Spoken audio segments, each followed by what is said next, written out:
is a presentation of Fox Sports. We are Fox. We are Florida. It's been a cold rain on the Fish lately. The Marlins have lost 4 straight, and the Mets aren't helping. The offense is stalled. Runs are scarce.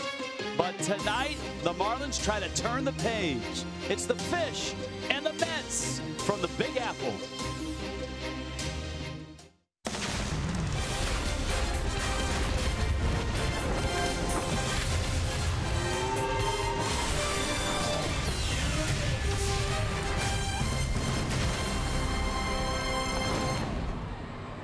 So far, it's not been a comfortable stay in the Big Apple for the Fish.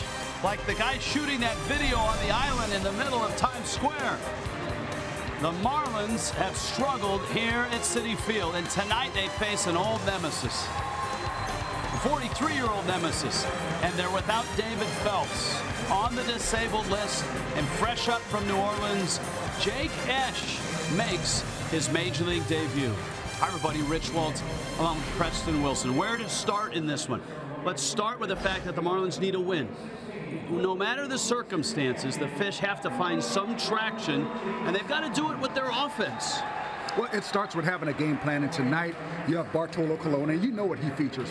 Over his career, he's thrown over 80% fastballs. You just have to understand to be patient because you're going to get strikes and be ready for what you want. David Phelps with an issue with his side. He's on the disabled list. It's a big blow for the Marlins, there's no doubt about it. He's pitched quite well since coming into the rotation. Opportunity, though, for Jake Esch. This is a guy from Georgia Tech, 11th round pick, 2011, who has slowly risen up the chain. Well, he's got a challenge ahead of him, and the one thing this ball club does is they hit the ball out of the ballpark. So his strikes, especially early in the count, may have to be a little bit more of the quality type than usual, than teams that don't hit the ball out of the ballpark at this rate. So got to have good quality strikes, keep the ball down, and limit the big inning opportunities. He can swing the bat as well. He was an infielder at Georgia Tech, so he might be able to help himself out of the 9th spot in the order. Fastball, a 4-seamer, a sinker, slider, probably his best pitch. Now, Bartolo Colon. What makes this guy so tough, even at 43? Well, he's a pitcher that has complete command when he's on the mound. He can throw balls when he wants to. He can throw that little 2-seamer off the edge and catch the corner when he wants to. He can throw you inside. But there's going to be a lot of fastballs. You just have to be ready. And don't be afraid to take a strike early in the count if it's not what you want. Well, we'll see how the Fish approach Colon. We'll see how Jake Esch fares in his Major League debut. New kid in the city. Don Mattingly talks about his rookie on the mound tonight in a big game for the Marlins. Marlins and Mets in a few moments from Flushing.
Wednesday night showdown brought to you by La Lechonera.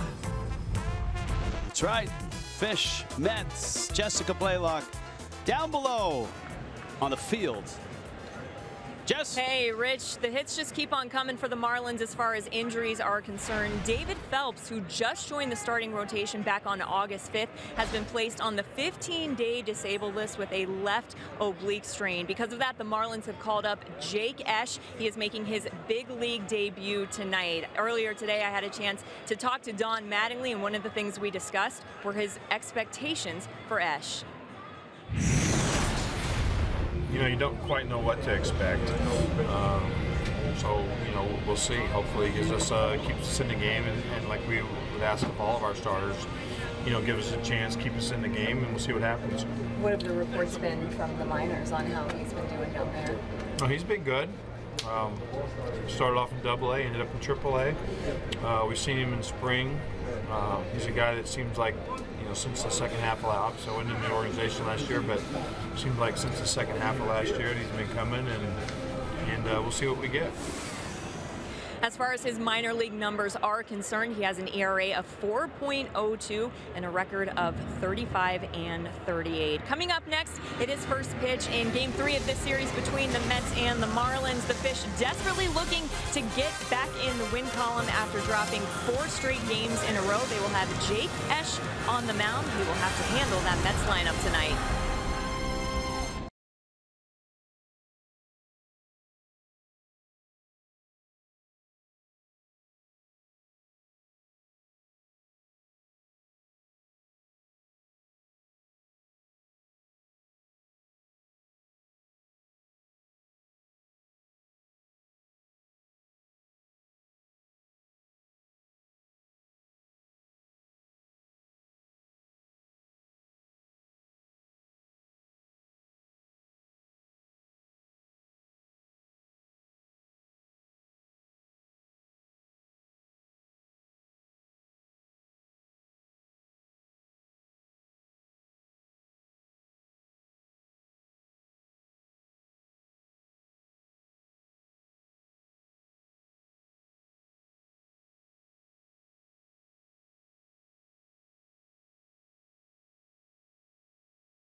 Fox Sports Florida is brought to you by the all-new 2017 Chrysler Pacifica.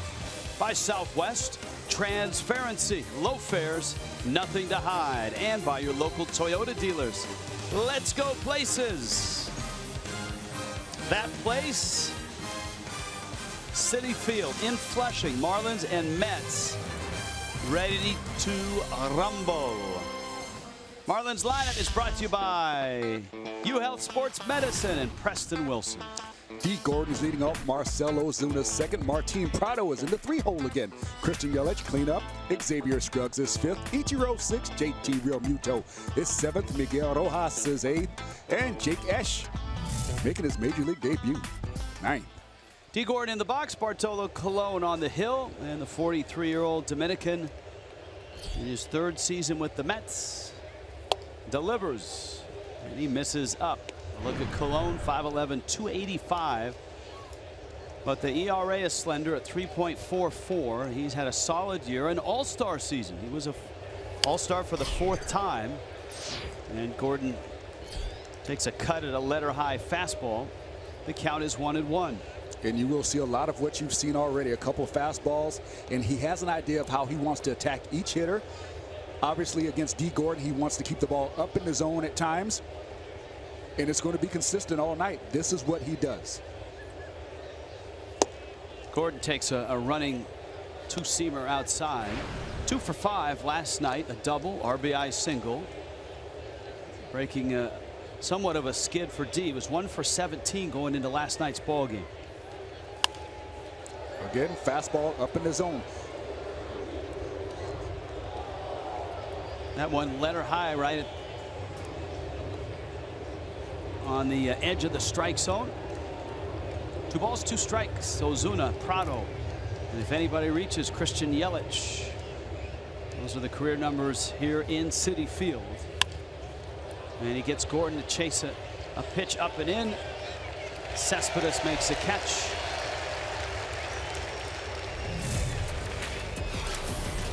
Mets defensively. Brought to you by Southwest. Cespedes, Granderson, and Bruce, Reyes, and Flores on the corners. As Dribble Cabrera, Kelly Johnson are up the middle. And Travis d'Arnaud is back behind the plate for the red-hot Mets. Mets have won 8 of 10, put themselves 4 over, and ahead of the Marlins in that wild card race. Here's Ozuna.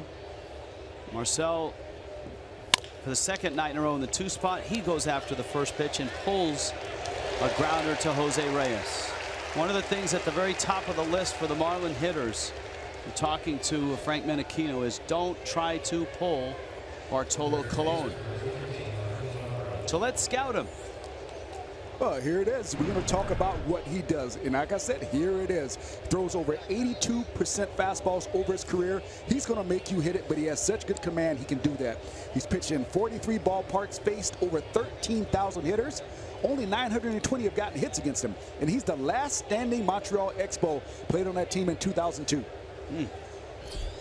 So the last Expo. Yes. Aside from Yupi, who's working for the Montreal Canadiens hockey team. Yes. Former mascot. Lovable mascot. To some. Yeah. I don't think Tommy Lasorda liked him too much. Famously, no. Here's the 0-1 to Prado. And that one foul back. Prado last night left the game late. He had a couple of times shown some flashes of pain. He's still dealing with that sore shoulder. On a couple of occasions we've seen him wince. But Prado last night 1 for 4 with a double. There's Colon dialing it up to 92. And the thing is, he's still got that. He can reach low 90s, mid 90s sometimes. He's got that in him, but he knows that he can pitch with command between 87 and 90 and throw the ball almost exactly where he wants to all the time. 1-2, Prado into left field for a hit. That one ran right into Prado's sweet spot and got the barrel through. It brings up Yelich. Yeah, this one ran a little bit too much. But then again, Bartolo's willing to live with that. He's willing to live with him giving up a single with 2 outs. He's not going to walk guys with 2 outs, start traffic on the bases that way. He's going to make you earn it. There are a lot of at-bats for the Marlins against Colon up and down the lineup. For Yelich, 28 of them. He is 8 for 28. Prado over 350 with 24 at-bats. And of course, none more than Ichiro. Now, a guy like Yelich being a left-handed hitter, he's got to make sure he sees the ball more inside, because those fastballs tail away. Anything that starts on the outer third of the plate is going to run off and end up being a ball. So you almost have to adjust your sights to the inside corner, maybe even just a hair off, and say if it starts there, that's what I'm going to swing at.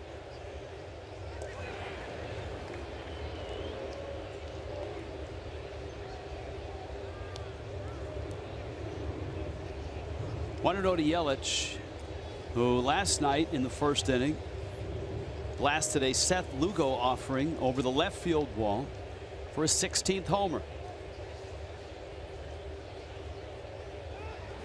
Colon athletic, and For all that he's done this year, win 12 games, ERA of less than 3.5, make the All-Star team, he's having a really good year fielding his position. The Wall Street Journal does have a sports section, not huge, but they had a compelling argument that he deserves a Gold Glove. Wow. In yesterday's edition. Ooh, that Colon trying to pick at that outside corner, and it was out, but he got a call, and the count is 1 ball and 1 strike. Yeah, that's a pretty generous call, and those are the pitches you cannot have go against you with a guy like Bartolo Colon, because he doesn't make that many mistakes in the middle of the zone. So you need to have those pitches off the plate called balls. Colon is right around 1 walk a start. That's it. So he's known as a strike thrower. He always has been. Even back when he won a Cy Young Award with the Angels in 2005. And I didn't learn until later in my career. Guys like this, it's okay to take a strike early against, because it may not be the strike that you want to hit. It may be in the strike zone, but it's not a pitch you can handle. And they don't have anything that's really swing and miss type stuff. So you don't have to worry about getting 2 strikes with them. You're going to be able to make contact against these guys. 2 balls and 2 strikes. Marlins at 67 and 65. And the Fish 3.5 back of that second wild card spot. St. Louis and Pittsburgh and the Mets all trailing the Giants, who have that first wild card spot. Cardinals lead is 2.5 over Pittsburgh and the Mets. Yelich hits it hard and through Reyes. And Miami has first and second with 2 outs. And that's exactly the approach you have to take when that ball started maybe inner third, ran out towards the outside part of the plate. Those are the pitches you can hit if you're a left-handed hitter. I mean, he hit that ball right on the nose. That ball just crawled up Reyes' arms, ate him up. And anybody that's played shortstop and third base would tell you the difference is at shortstop, you can use your footwork to pick that hop. At third base, sometimes you just got to take it as it comes and let the ball play you. And sometimes the ball wins. Well, this should be an interesting at bat. You've got Xavier Scruggs against Bartolo Colon. Scruggs has not faced him. Of course, Scruggs with some major league time in 14 and 15 with the Cardinals. Colon likes to work down, and Scruggs has shown he's done damage with pitches down in the zone. So Colon elevates and gets strike 1. Well, I'm going to take what you said about what Frank Menechino said a step further. Said you can't pull Bartolo. You can pull him, but you have to understand what to look for to pull him. You have to look away, get the pitch away, and then pull it. You can't look for the ball into pull, because it's going to be a swing and miss or a foul ball. You can pull him, but only the pitch that starts out away and runs towards the middle of the plate. Like that. It's funny because I condensed Frank Menechino's comments, and at the end of you can't try to pull him is if you do pull him, it's got to be because you're thinking middle and you're thinking of not pulling him. That's how I ended up facing Kevin Brown towards the end of my career. And I started hitting him a little bit better because I was swinging at the ball in early and he just couldn't catch up to it. 0-2. And Colon misses up. Colon doesn't waste many pitches either. I mean, like you said, you're going to end up taking strikes. That's the perfect 0-2 pitch right there. Yeah, there's some pitchers you don't want to get into the count with. You want to hit them before they get nasty. This is not one of those guys. You want him to work because he's going to throw strikes no matter what. 1-2 coming to Scruggs. And he got him. 89. And it ran up and in. Jacob Esch makes his major league debut next.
on his way out, the 26-year-old out of St. Paul, Minnesota. And this is the Mets lineup he'll face in his Major League debut. It's brought to you by UHealth Sports Medicine. Jose Reyes is in the leadoff spot. Asdrubal Cabrera is in the second spot. Yoenis Cespedes 3. Curtis Granderson is in the cleanup spot. Wilmer Flores 5th. Jay Bruce 6th. Travis d'Arnaud 7th. Kelly Johnson batting 8th. And Bartolo, the ageless wonder, batting 9th. Or should it be the aged wonder? He is a wonder. First pitch, that's a strike. And Jacob Esch and his Major League career are off and running. 6'4", 190. He's pitched in both AA and AAA this year. There's the breaking ball. And it's, according to the scouting report, a good one. Fastball from 91 to 96. Sinker, curve, and a slider. Bouncer towards shorts. Rojas on to first. And Esch gets his first hitter in the bigs. Defensively, Southwest will bring it to you. Yelich, Ozuna, and Ichiro. Prado, Rojas, Gordon, and Scruggs. And JT Realmuto and Esch. Don't look past him as a defender. He was also a middle infielder at Georgia Tech, so he fields his position quite well. Hey, one thing I've noticed is his pace is great. He just gets the ball and throw it. There's not enough wasted time in between pitches. He gets the ball and gets right back on the rubber. Asdrubal Cabrera last night with a big home run for the Mets. Marlins had a 2-0 lead. Cabrera erased it with a 2-run shot of his own. And he's hot right now. Cabrera's homered in 3 of his last 4 starts. And last night, his 17th homer of the season. That's second most in his career. He had a 25 homer year with the Indians back in 2011. He's got the electric hair going tonight.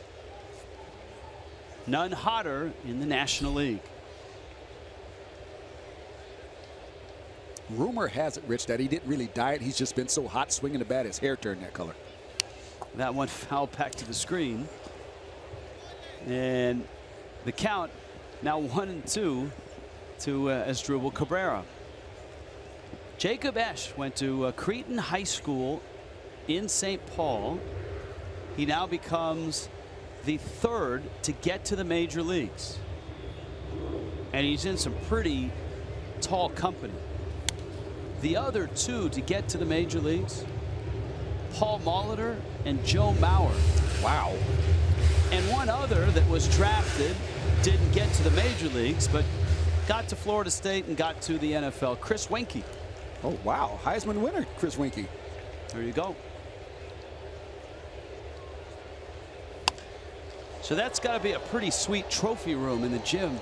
Yeah. At Cretin High School in St. Paul.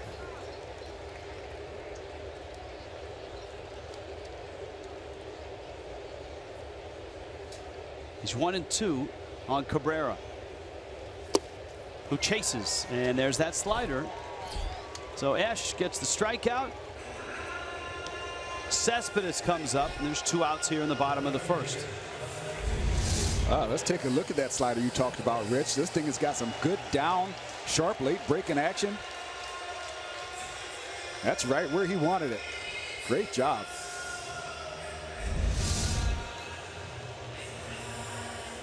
He certainly has been the Lion King for the Mets since coming off the disabled list, and that's Yoenis Cespedes. Cespedes, in the 10 games since he's been back, has done the heavy lifting. And the Mets are 8-2 since he's come back. And that fastball drifts right into his happy zone. He takes it for a strike. It's 0-1. 5 homers, 9 driven in, 341 average since coming off the DL. And the big man fouls it off. It was Cespedes who ended the ball game on Monday night in the 10th with a walk-off homer against Nick Whitgren. How about that? Jacob Esch, in his Major League debut, carves up the Mets in the 1st.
hit on Sunday, September 25th at 1 o'clock. The Marlins will recognize the milestone with a commemorative bat offer. Purchase a special event ticket.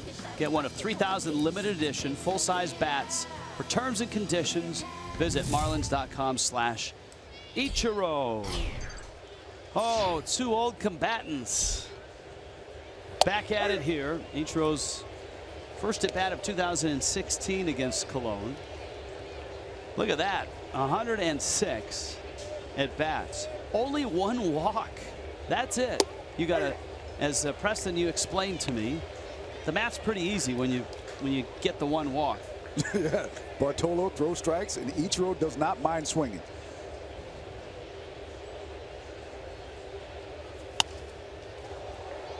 Ichiro fouls that 0-2 pitch back. They're the two oldest players to appear in a game this year. Cologne is 43 in 99 days. Ichiro is 42 in 314 days.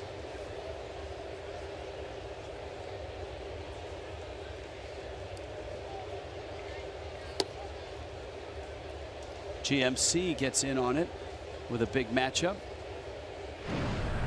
of the ages. There you go. That's just fun to me. It really is. Because I'm 42 years old, and to see these guys on the field, I'm enjoying it. Ichiro lines it foul. They are the only two players active who were alive during the Richard Nixon presidency.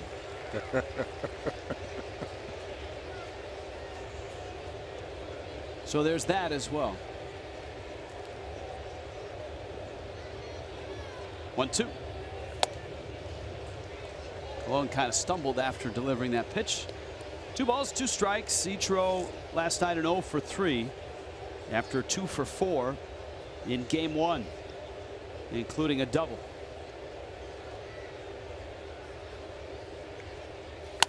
And Ichiro smacks one into right field. That's a rude greeting for an old friend.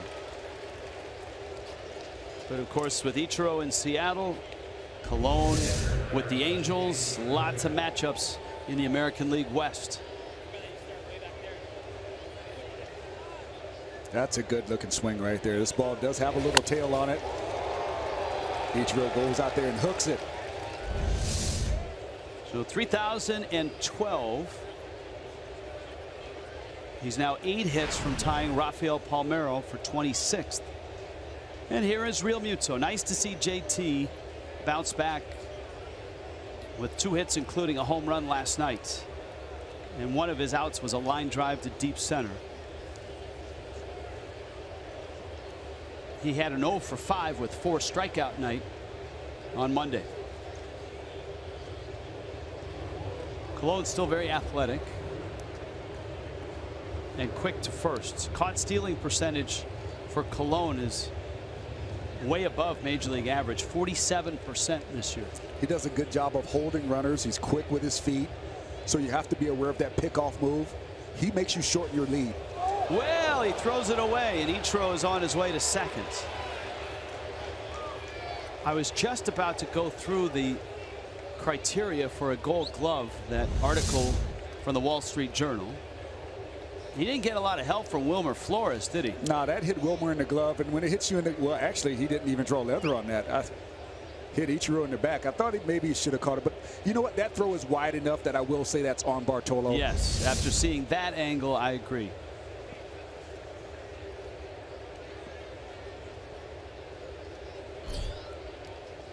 So that's error number 2 for Cologne this year. Not sure if that means no Gold Glove or not, but that certainly will affect some of the numbers. The defensive index by Saber is now 25% of the Gold Glove process. Run save, he leads all National League pitchers in that.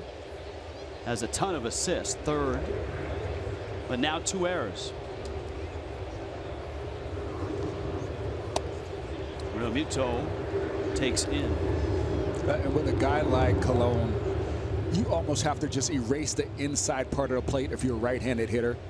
because anything that starts there isn't going to end up there. And he doesn't throw enough breaking balls to make you worry about the ball going towards the first base side of home plate. Chance to pick up an early run. Realmuto trying to shoot that ball to the right side. And it's 1-2. You've got Rojas and then Esch. So the rookie could have his first major league at bat with a runner in scoring position in a key spot.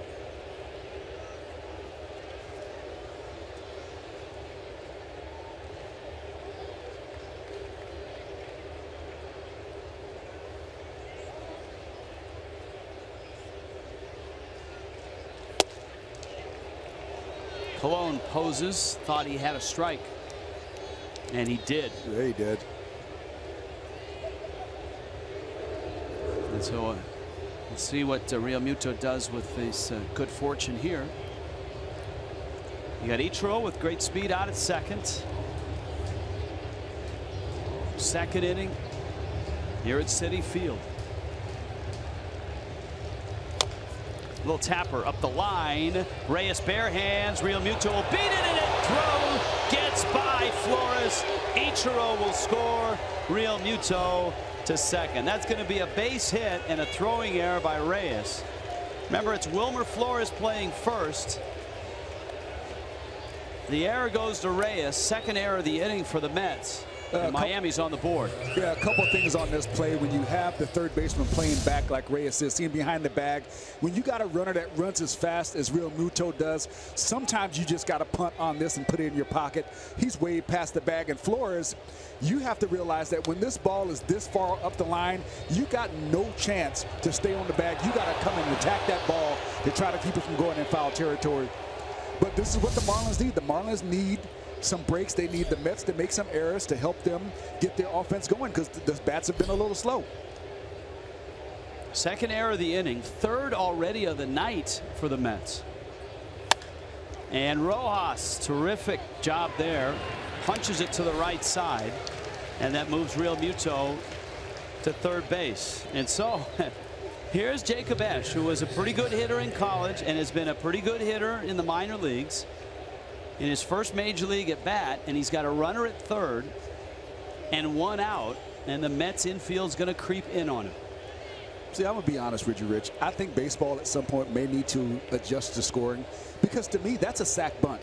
And if you lay down a sac bunt right there, you don't get an at bat for that. You don't get an offer. You get a 0, you get a sac bunt, but it doesn't go against you. You do that, and you get an 0 for 1. I don't. To me, that's you're sacrificing your at bat for your team, making yourself hit the ball that way. All right, here's Esch. Colon, not a big strikeout guy, and he picks at the corner and gets it. It's 0-1.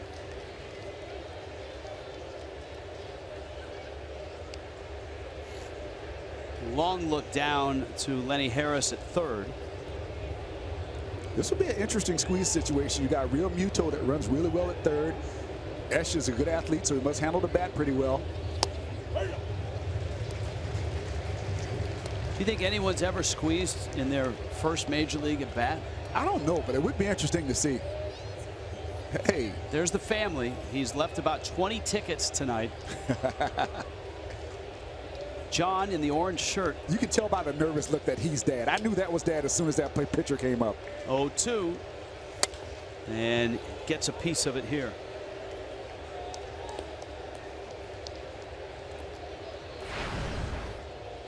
See, everybody else has the composure to take pictures and video. When you're Dad right there, you can't hold a camera. Look like there's a Bruder film.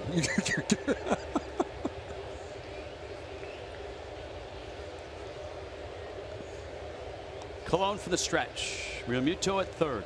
0-2. Got him with a fastball.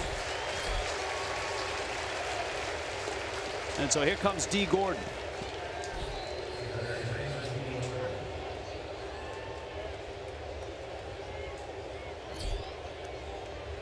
Colon 2 strikeouts first time through. Gordon flied out to left.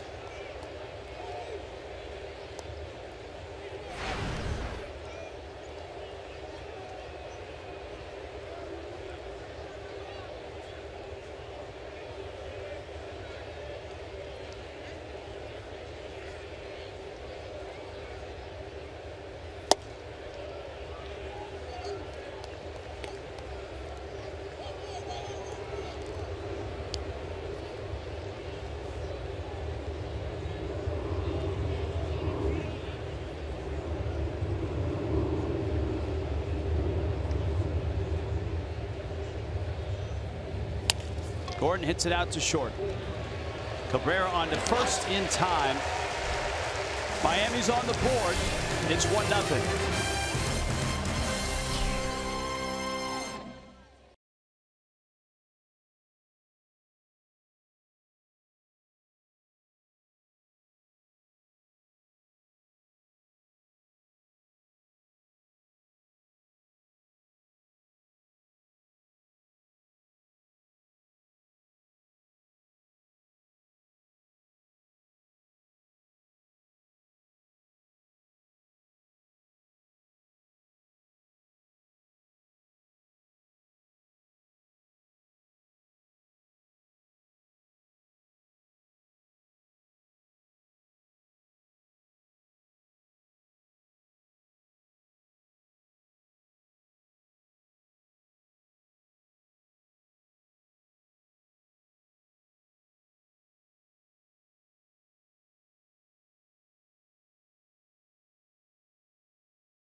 Check in with Jessica Blaylock. Jess? Yeah, Rich, and there's a nice crowd on hand for the debut of Jake Esch. He's got his brother Sam, who's responsible for taking all the pictures, mom and dad, John and Leah, fiance, sister, cousins. How many people are here to see Jake tonight? We have about 20 people coming from Minnesota, Florida, Georgia, Maryland, and Philadelphia. And this was a last-minute call-up with David Phelps going on the disabled list. Jake flew in this morning, and now he's making his first ever Major League start. Did you have a chance to talk to him today? We did some texting back and forth, and just like Jake, we also flew in this morning. Is this a little bit nerve-wracking watching him make his debut? It's yeah, it's really nerve-wracking. It's crazy. It's an experience that you can't even imagine it. I mean, it's just unbelievable. What did you think of that first inning, though? 3 up, 3 down, a couple of strikeouts, not bad. Gotta like it. And I have to ask you, Leah, as a mother, watching Jake, all the hard work that he's put in, all of the practices, what does it mean to you to watch your son make his Major League debut? I just think I have to be one of the proudest moms in America tonight. Yep. That's very cool. What a great experience for the Esch family. And a nice start, guys, here for Jake tonight. All right, thank you, Jessica. Esch leadoff walk to Curtis Granderson here in the second. He's got Wilmer Flores and Jay Bruce and Travis d'Arnaud also to deal with here. Bottom two, he went 1-2-3 in the first. Struck out Asdrubal Cabrera and Yoenis Cespedes. But here is Flores, and he's suddenly hot. He's hit in 8 straight.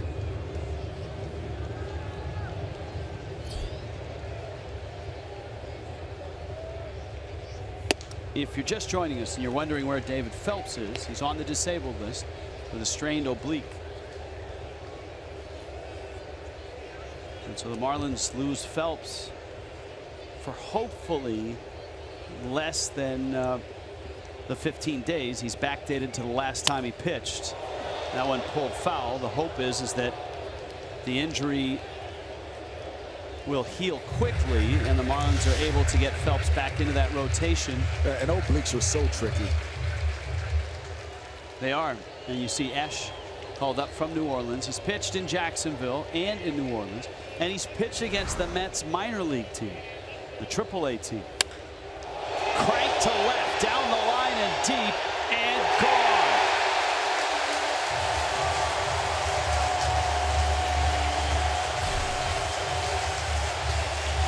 15th of the season for Flores.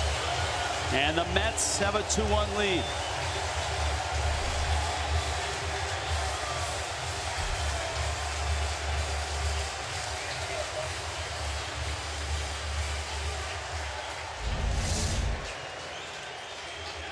This is just a hanging breaking ball that does not get down. And those pitches, we used to say, it's fence high. All you got to do is hit it. Well, Flores did do a good job of keeping it fair. Jay Bruce now.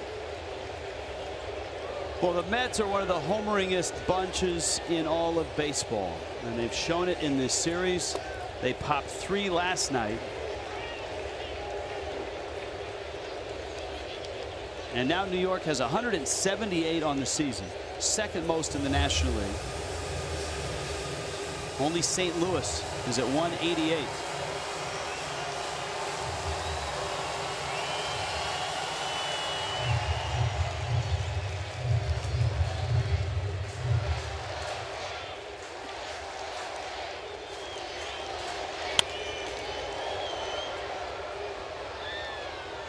At the start of the series, we talked about the Mets and the Marlins and the comparison between the two.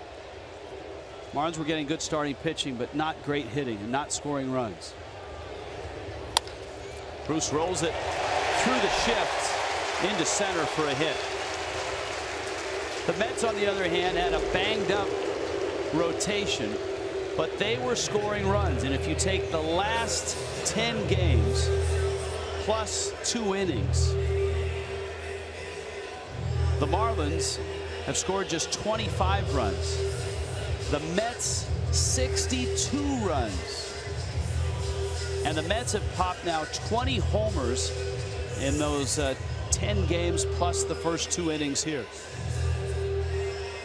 No, Rich, this is that time of year. We said it early in the series. This is when teams start to separate themselves because everybody's tired now. Everybody's a little bit banged up.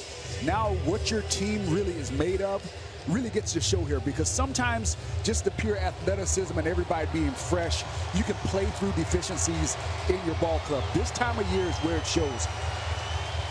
If you're not going to score runs, this is the time of year where your offense dries up. If your pitching goes bad, this is the time of year where it happens, because this is when everybody's tired. The truth shows in August and September. Here's d'Arnaud, and he takes fastball for a strike. A pair of d'Arnauds in the National League East. Chase, his older brother, been seeing a lot of playing time with the Atlanta Braves. Travis, who had the nice finish to last year, rolls one into left.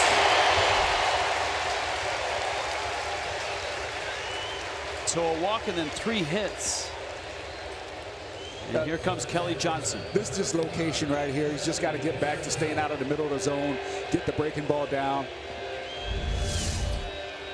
Yeah, watch where the pitch is supposed to be, and then when you see the catcher reach in the middle of the plate, yeah, he knows the location. You know, just got to finish your pitches. Make sure you drive down through that target. I don't see anything different mechanically than I saw in the first inning. Velocity still the same. Just got to make sure you make your pitches.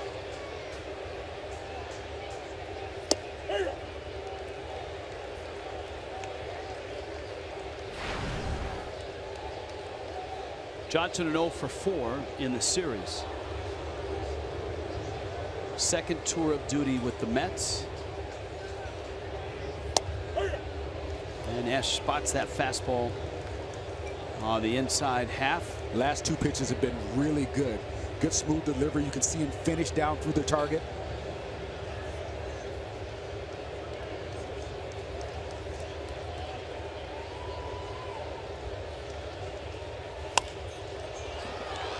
Shallow left.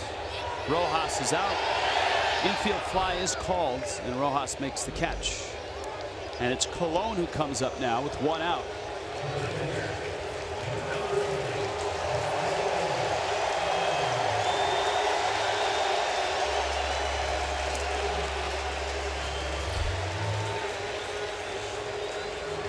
Well, Colon's exploits at the plate have gone from comical to legendary with the home run that he hit in San Diego.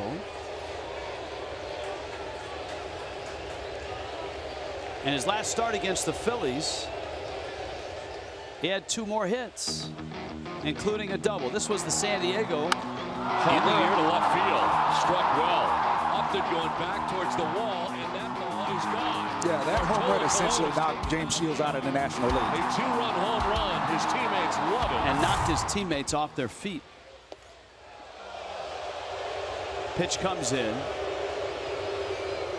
Marlins infield was thinking bunt, but Colon's hot, as you can see. He's 2 for his last 7. And he's got two hit games in the last 14 years, so you got to honor that. Scruggs at first, Prado at third. They're in. And Colon has no interest in bunting right now. The count's 1-1.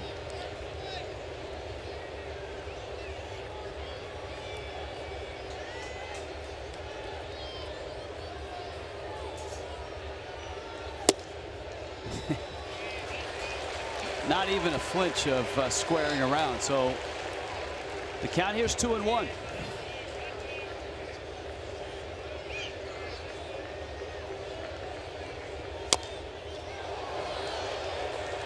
Count evens 2-2.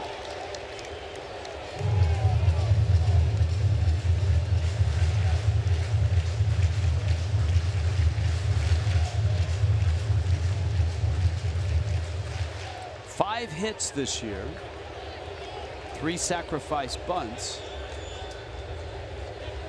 Of course, a double and a homer.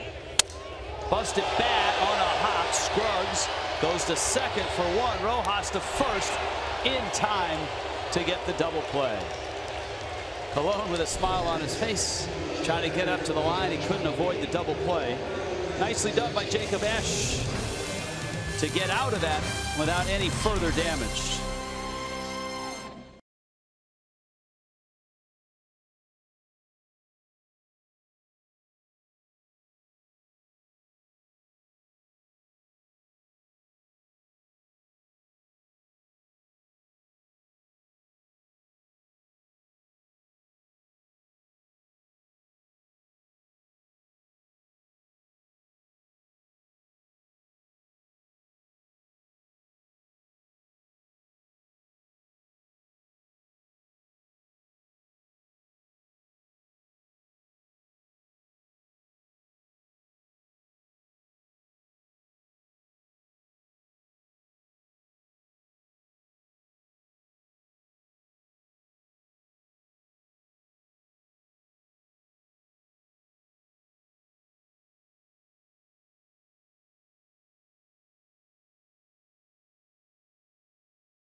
The presenting sponsor of Miami Marlins baseball.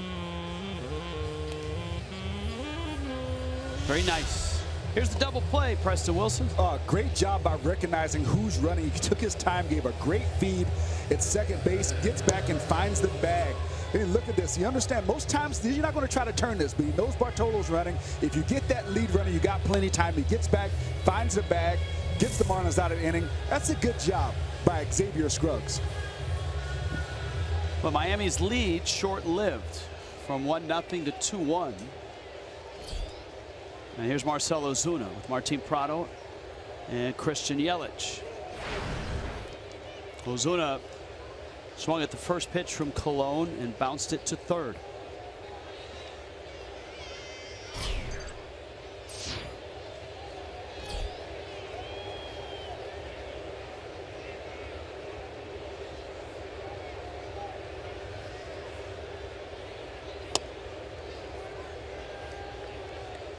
Ozuna, one of the Marlins, one of the many Marlins that has cooled off.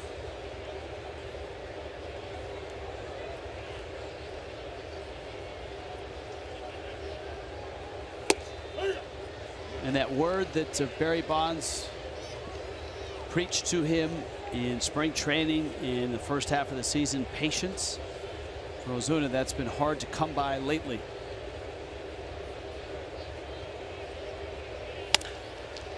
Another ground ball to third.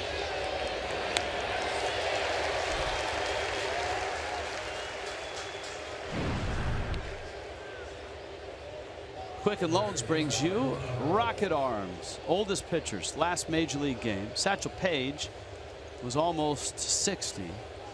Jack Quinn, not medicine woman, but major league pitcher.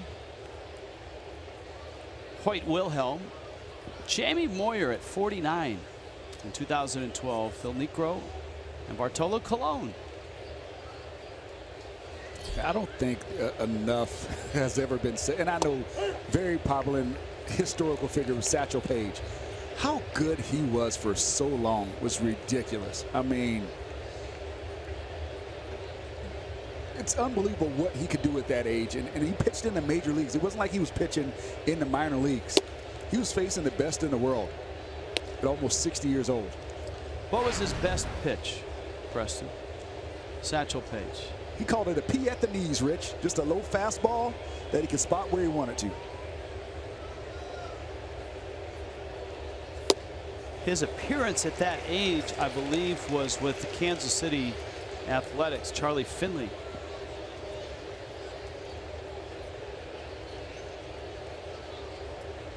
Brought him on for that appearance. Leroy Robert Satchel Paige. I think I may have watched every documentary, read every book like you could possibly read about Satchel Paige. It's what a fascinating guy, really was. Mentally, he was really ahead of his time. You know, he even said way back then, he's like, I don't eat fried food because it thickens your blood. Like, he had thoughts back then that people weren't thinking yet. It angries up the blood. Yes.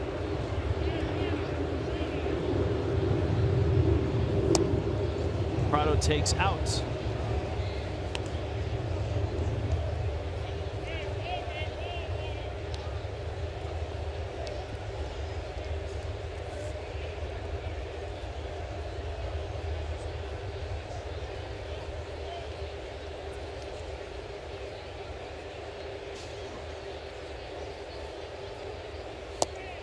Pitches down low. Charlie Finley signed him for one game in September of '65, Kansas City.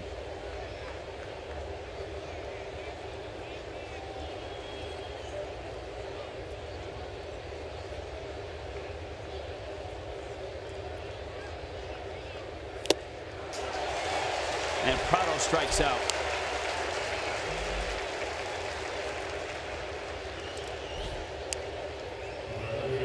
So Colon has a couple of outs here. Here's Yelich. Marlins got their run in the second on a couple hits. And a throwing error by Jose Reyes.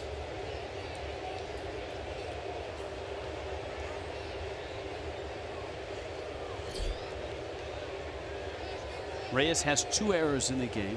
Colon trying to pick Ichiro off, threw the ball away for the Mets' 3rd error, but New York is still on top, 2-1.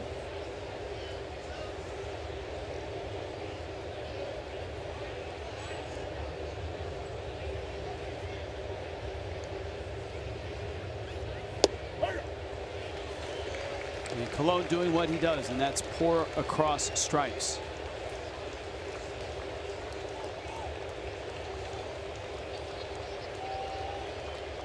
Well, not really, but he's getting the calls. That's tough. As a hitter, it's so hard when you know there's a guy who has that much movement, who's so good at locating the ball, and then you are able to lay off a pitch that's out of the strike zone and it still goes against you. Mentally, that's tough. You have to be mentally strong to be able to make sure you stay disciplined when that happens in your bats.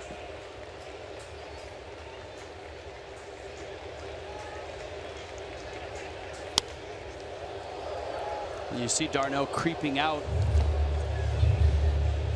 Count 0-2. And that's a smart catcher. If you're going to realize that this umpire is giving you a little bit off the strike zone, hey, keep edging out there a little more. Maybe he'll give you another one. Yeah, and Yelich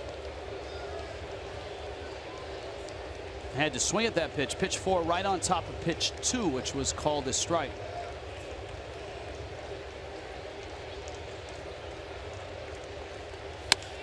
Yelich off the glove of Reyes into left field.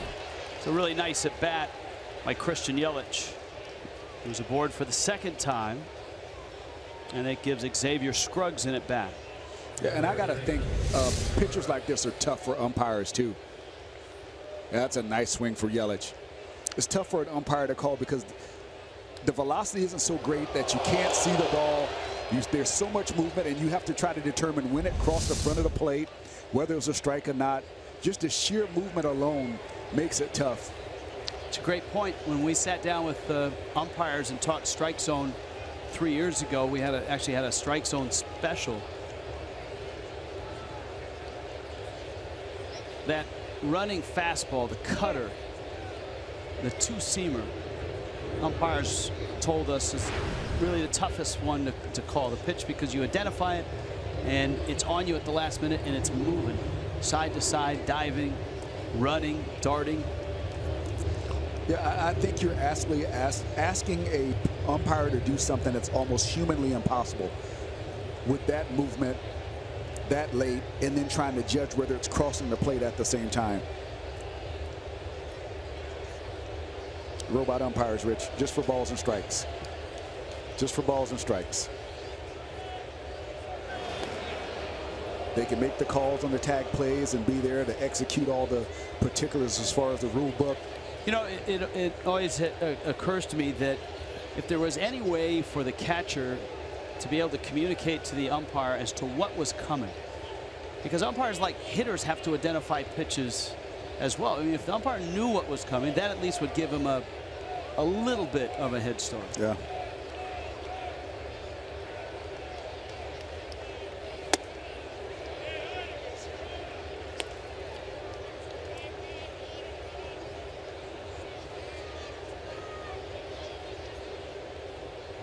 And every time I say that, I get a whole bunch of tweets and stuff.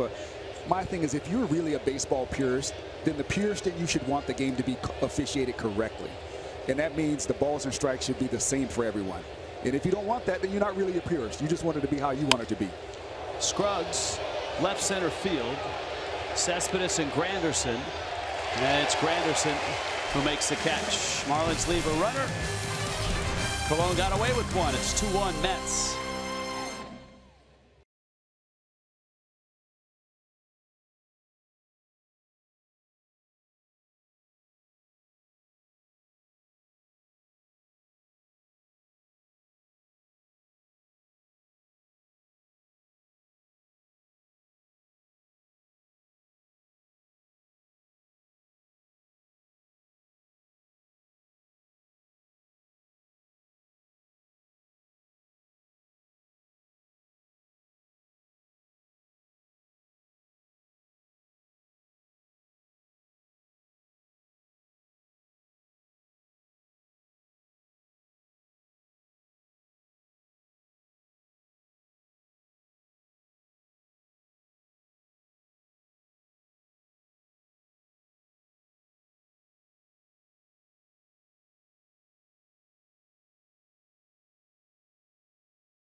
T-Mobile, Manny Machado, South Florida's own 100th home run.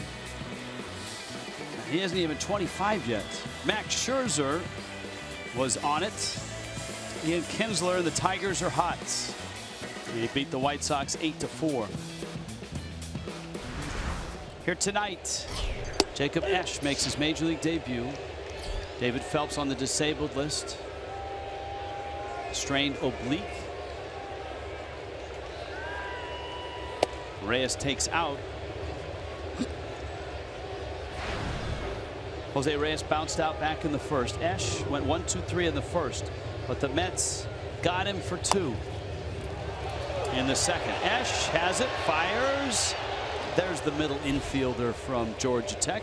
Yeah, you can see right at the beginning of that play, he almost thought Real Muto was going to get it, but then he recovered very quickly, jumped back on the ball. Watch the communication here.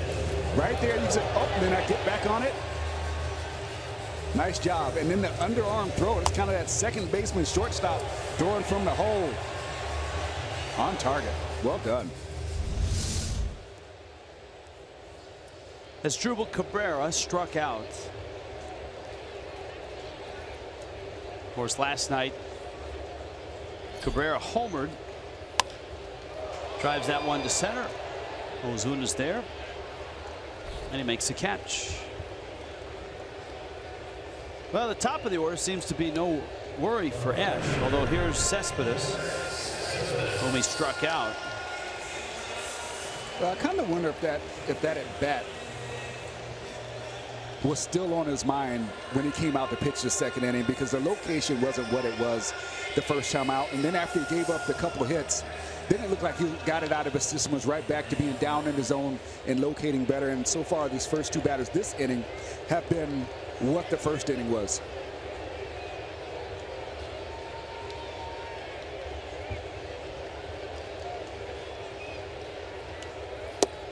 Cespedes takes in.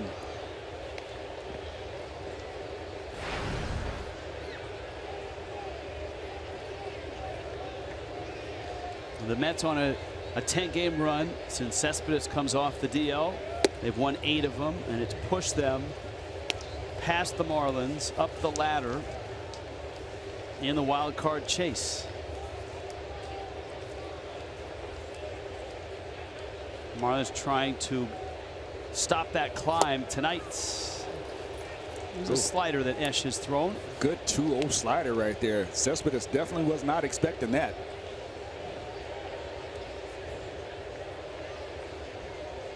Both the Pirates and the Mets are 2.5 back of the Cardinals. Miami 3.5 back.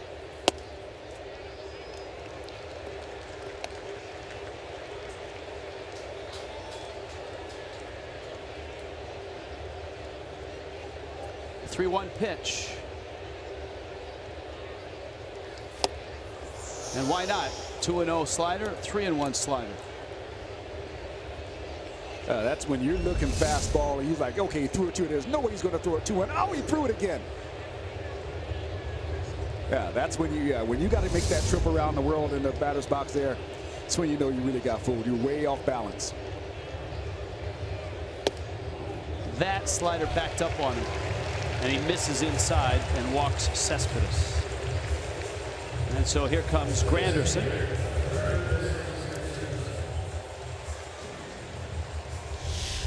Fish family members, you can renew your tickets. And if you do it for September 12th, you'll lock up 2017 renewal incentives, and you guarantee 2017 All-Star Week access.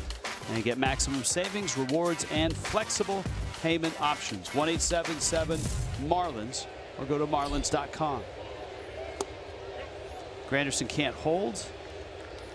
And that is strike 1. Granderson walked in the second, and then Wilmer Flores blasted one to left.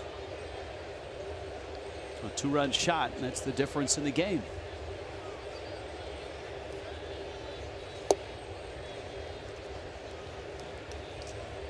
Looked like a changeup, a pitch that is in the repertoire, not as effective as a slider.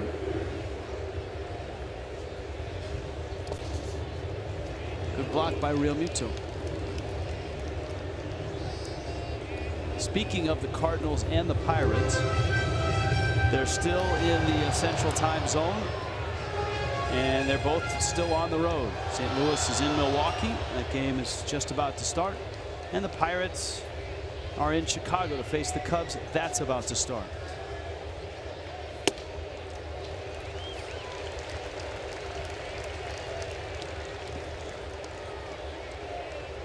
Cardinals have won 2 straight. Pirates have lost 2 straight.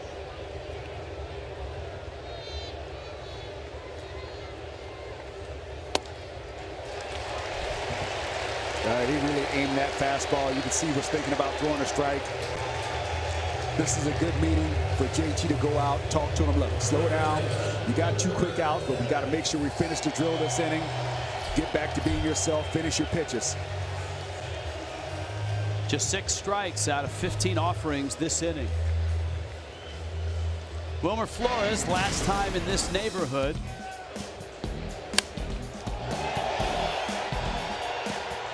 And Wilmer Flores has a history of hurting the Marlins, especially at Citi Field. 8 home runs in 71 at-bats in this ballpark against the Marlins. There's a grand slam in there as well. And I believe a 3-run shot.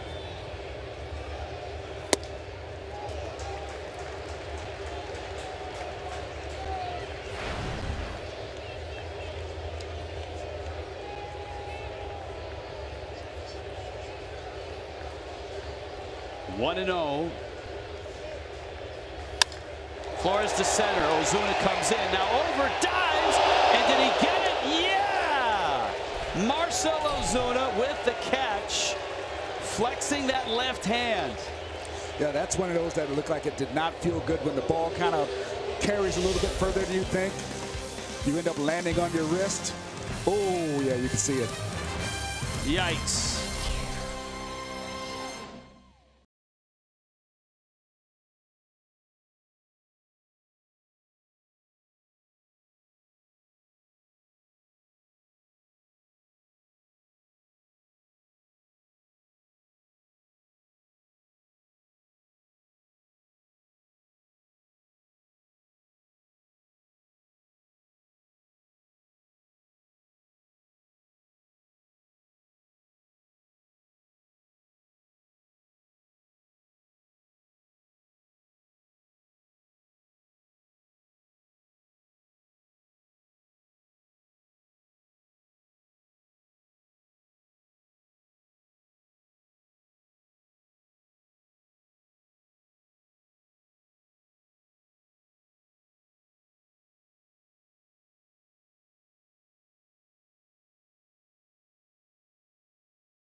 Looking at the left wrist of Marcell Ozuna. You see Ozuna unwrapping that wrist. Ozuna had an injury like that a couple years ago on a play in Colorado. Yeah, it's that rollover right there where you get your whole body weight kind of forced down on that joint. Ichiro pops a pitch up. And it's out of play. It's 0-2. And that usually happens when you have to change direction, because you know you can catch the ball, but it ends up carrying a little further. So instead of the route being more towards home plate, it ends up taking you more towards left field, and you end up not being fully extended and not being able to get that glove up and out so you can kind of glide on it, and you end up rolling over on it. Well, Miami already without 2 big bats in the middle of their lineup. Giancarlo Stanton and Justin Bour. Can ill afford to lose another. Emergency swing from Ichiro. JT Realmuto, Miguel Rojas follow in the 4th against Bartolo Colon, who is the active wins leader right now in baseball, 230. CC Sabathia is at 222. John Lackey a distant third at 174.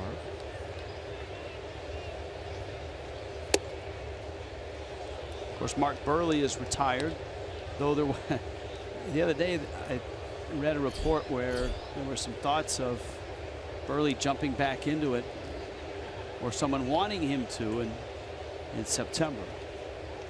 But I like him. Well, yeah, what's not to like? All right, so it's Colon, it's Sabathia, it's Lackey, Verlander at 171, and Greinke all the way down at 154.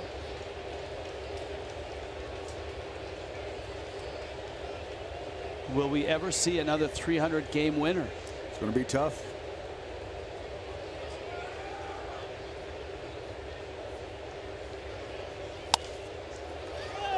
That pop-up should be playable. Reyes makes a catch.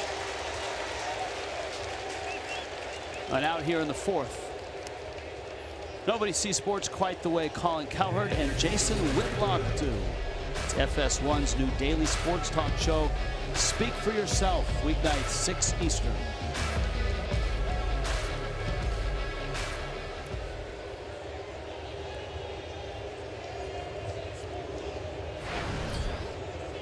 Here is Realmuto.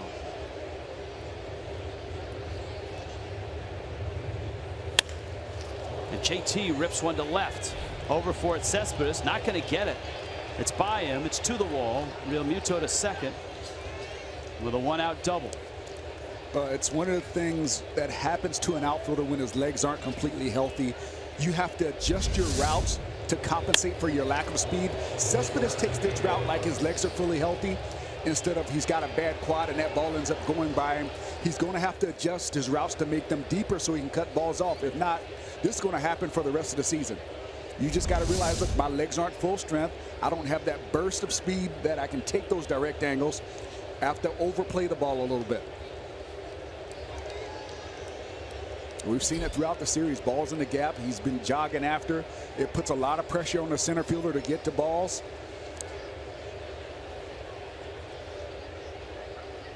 Now Rojas. And he takes a strike.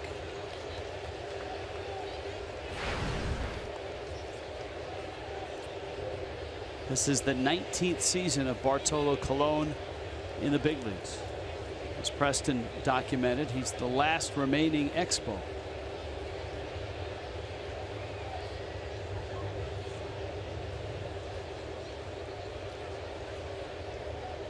Of course, the Expos gave up a boatload of talent to get him. It was that trade with Cleveland.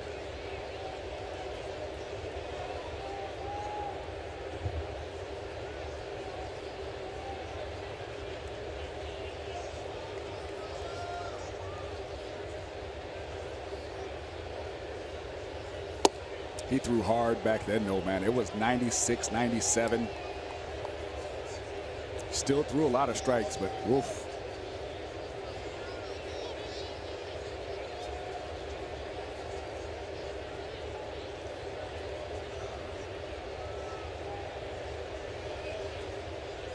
Jacob Esch is on deck. Rojas with 1 out, trying to score Realmuto.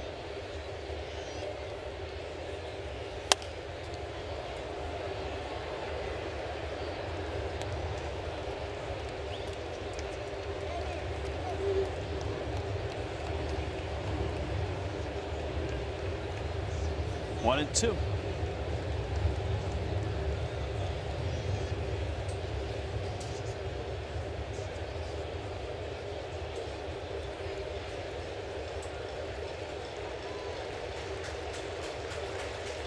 Long look in for Colon.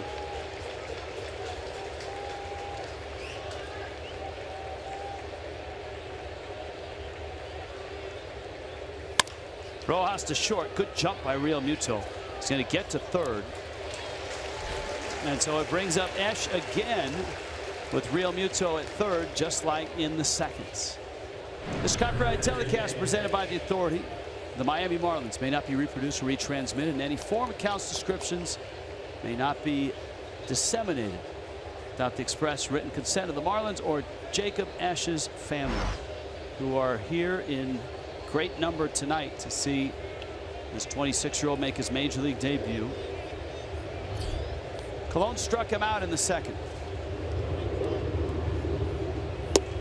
That was with Real Muto at third and 1 out. Now he's here with 2 outs and JT at third base.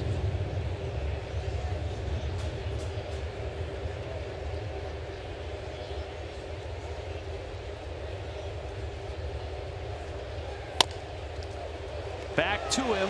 Colon underhands, gets the out, and Miami leaves another in scoring position. 2-1 New York.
Tomorrow, present Marlins Live with Craig Minervini and Carl Pavano. Wrestling in studio. Jose Urena.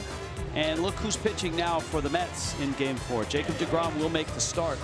Mets rotation has been in flux for the last few days for this series. First it was Matz, then it wasn't.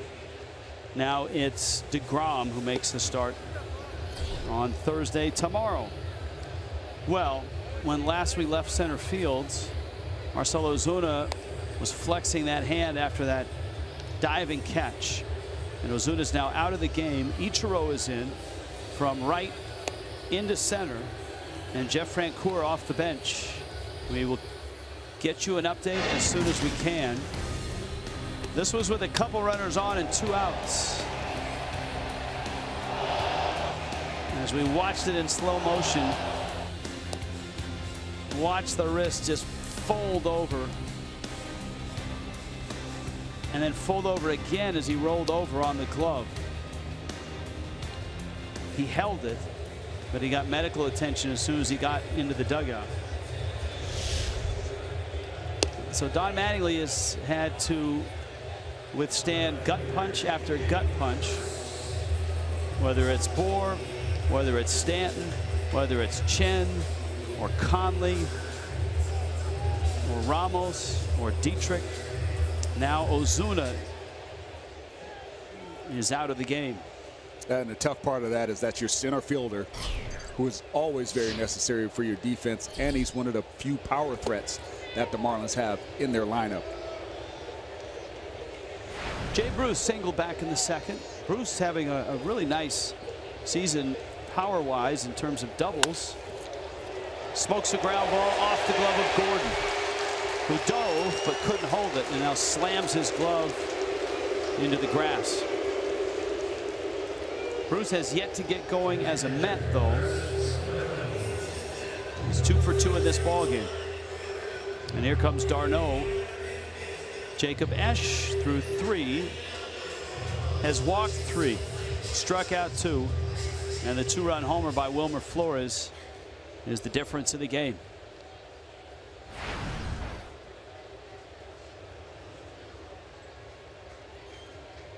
Earlier in the night,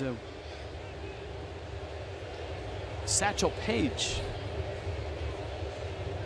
was mentioned. We've talked about oldest starters with the Cologne at 43. Paige did it at 59. And Press, I asked you about his favorite pitch. And there's more. I mean, he named a lot of his pitches. What was the P at the knee? Yep, the P at the knees. All right, he had Bat Dodger, Midnight Rider, Midnight Creeper. He threw what he called the jump ball, the trouble ball. And he threw a lot, man. He threw a lot of innings.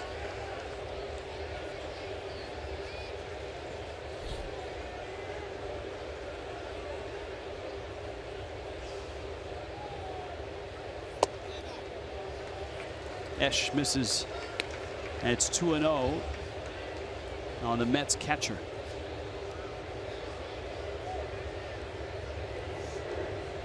Sore left wrist is the report from the Mets press box announcer for Ozuna. You would expect there'll be some x-rays and an exam as well that will follow.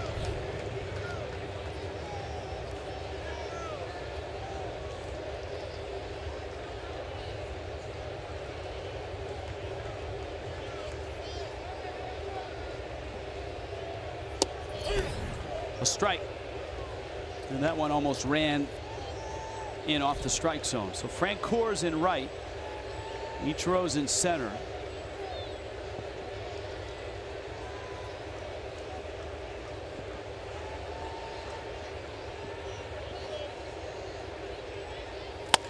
Up the middle by Esch and into center. And the Mets have something going here. Kelly Johnson, their number 8 hitter, is up.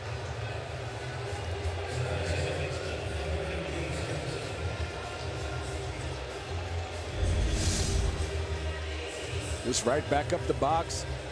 If it's to the glove side, he handles it, but it's off to the throwing hand side. Can't quite get down there. Base hit.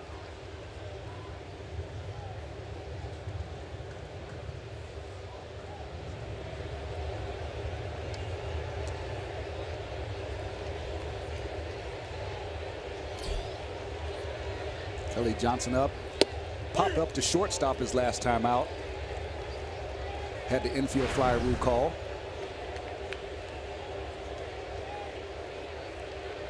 Same situation, 2 men on, nobody out.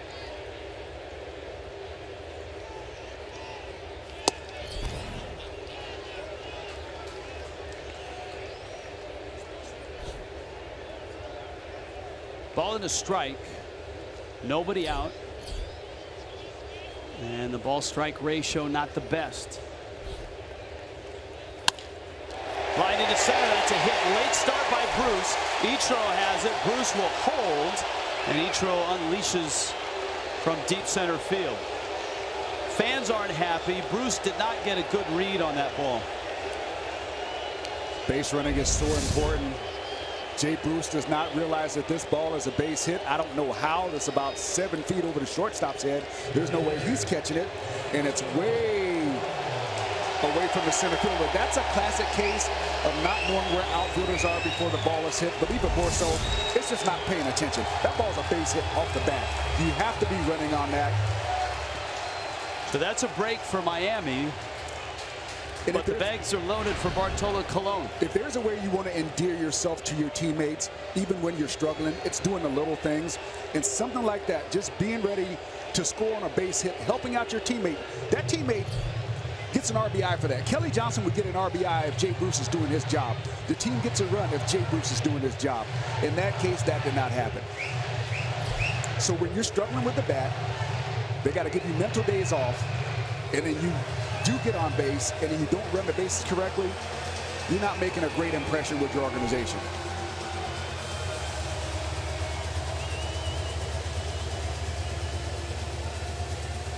So a visit by Nieves. Esch now faces Cologne. And Met fans in a frenzy for their cult hero and their big right-hander. And the Esch family hoping that Jake can dig his way out of this. He got Cologne to bounce into a double play back in the second. Infield plays for 2. And Cologne has his home run swing and fouls it back. He was trying to launch. Yes, he was. Wasn't just looking to put that in play, Rich.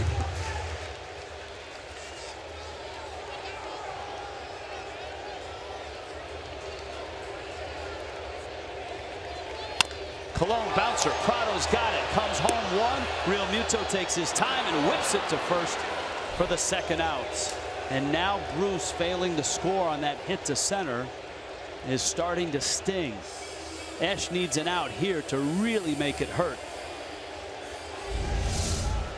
Yeah, good job right here.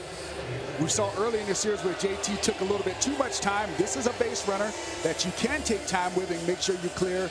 Took a little bit too much time with De Aza on a strikeout, but this time the timing is just perfect. Clear the baseline, really get out there, use your feet. Good work, throw an accurate throw to first, complete the double play. Reyes has bounced to short and bounced back to the mound. Ground ball, Gordon to his left, has it on his knee, got him at first. Nice play by D. Gordon and Jacob Esch, and the family pretty happy about that.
Out with a couple members of the 2016 Little League World Series championship winning team.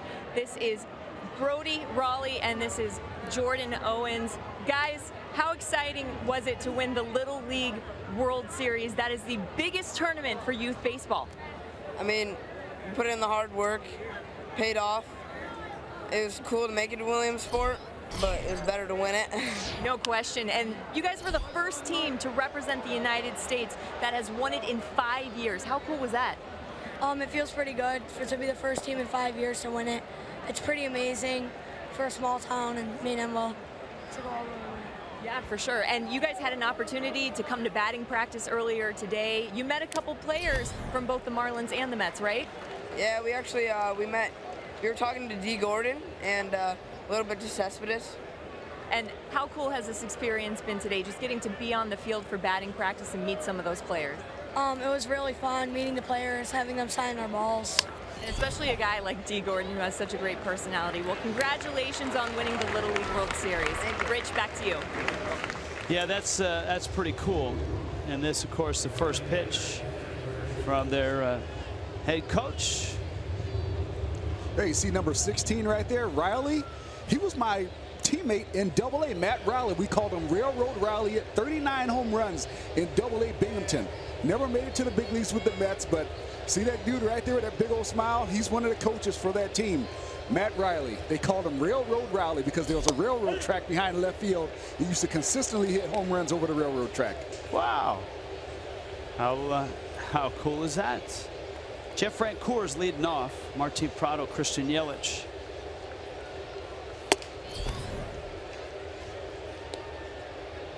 Ball and a strike. First at bat for Francoeur. Martin Prado on deck. And a big swing and a miss. Well, Cologne's been able to keep D. Gordon off base. He's bounced out twice, flied out. Bouncer to short to open up this inning.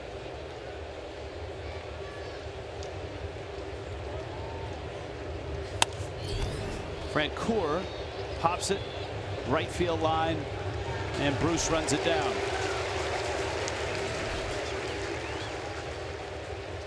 So 2 quick outs for Cologne here in the top of the 5th. Midsummer Classic coming to Miami in 2017. Limited availability. So at this moment, only Marlin Fish family season ticket holders are guaranteed access to All-Star Week ticket strips. To learn more, visit marlins.com/ASG.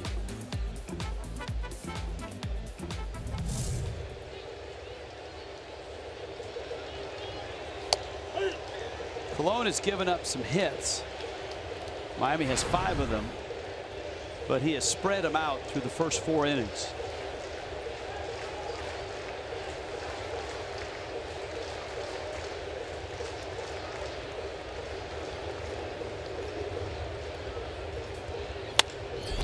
Prado's liner finds Johnson's glove. And 1-2-3 goes Miami in the 5th.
Geico.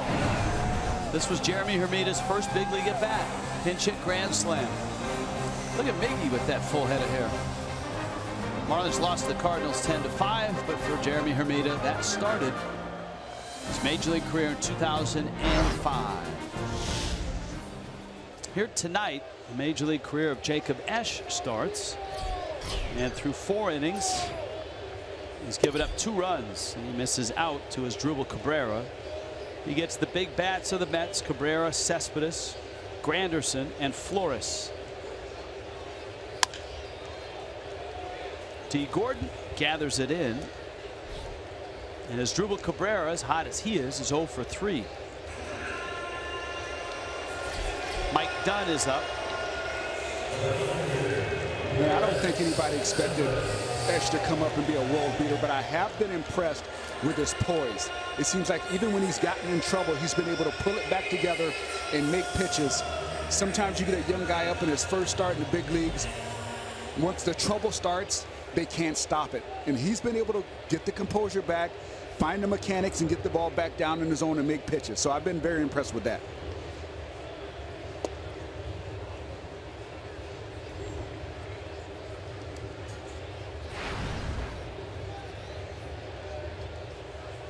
Cespedes walked in the third. I see where Lion King guy got some national exposure.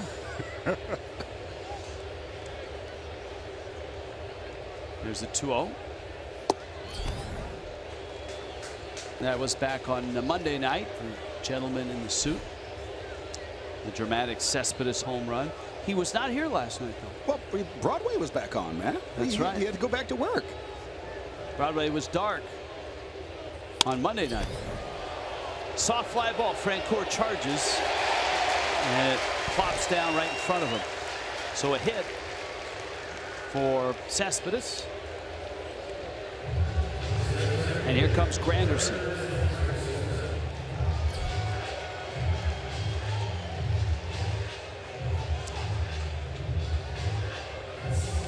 You know, in watching, and here comes Don Mattingly. This might be Mike Dunn coming in to face Curtis Granderson.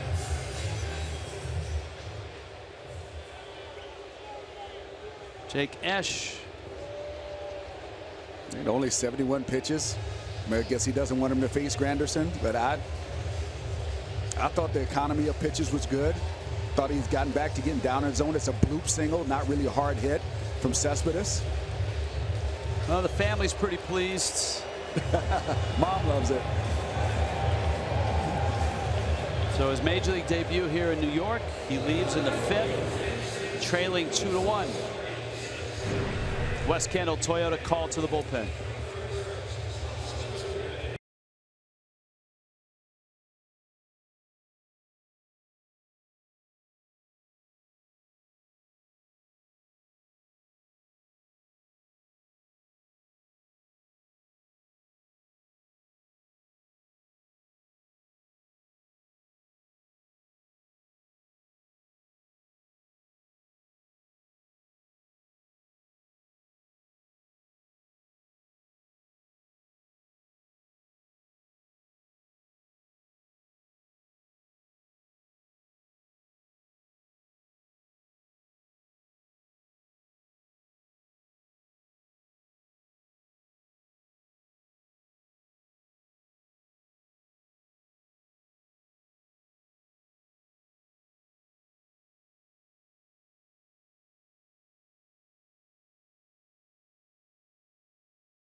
Is the presenting sponsor of Miami Marlins baseball. That is Syracuse softball star Kelly Sacco with the Marlins cap and jersey going. Works at Marlins Park. Jacob Esch, somewhat of an early hook here in the 5th. Don Mattingly feels more comfortable with Mike Dunn against Curtis Granderson. Esch walked Granderson twice, and Wilmer Flores behind him hit a 2-run homer and hit that sinking liner that Ozuna caught but then injured himself on and had to come out. There's Granderson splits, better against righties than lefties in his career.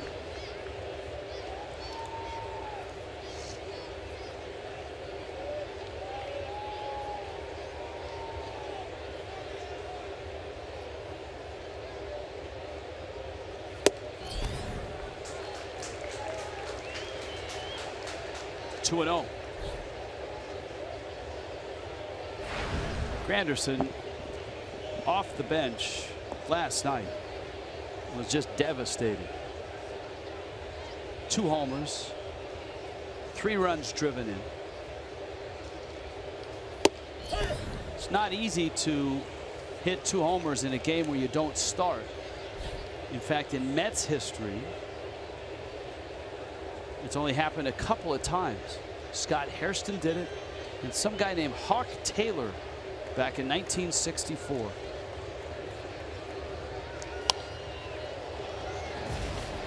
Inside Look brought to you by Toyota. There you go, Hawk Taylor, Scott Hairston, and now Curtis Granderson. I'm sure that Craig Minervini has a Hawk Taylor baseball card in his Mets collection. Wouldn't doubt it. He's got quite a collection. And he can pull out some names I've never heard of.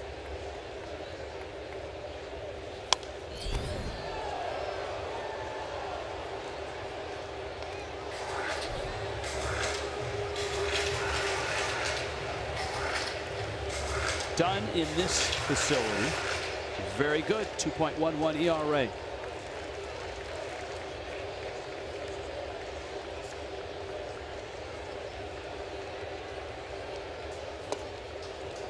Granderson takes it. It's 3-2.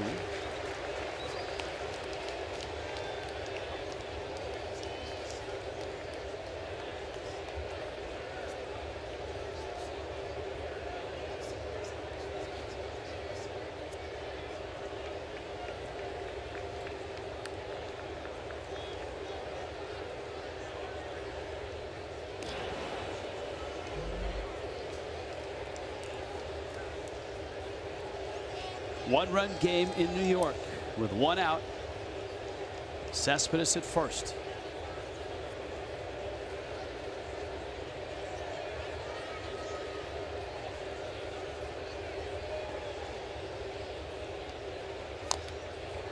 Part of Miami's issues in August, and the Marlins have many. Number 1 is lack of offense. Number 2, the Marlins have had trouble in close games this month. They're 10-17 in August, 4-10 in one-run games.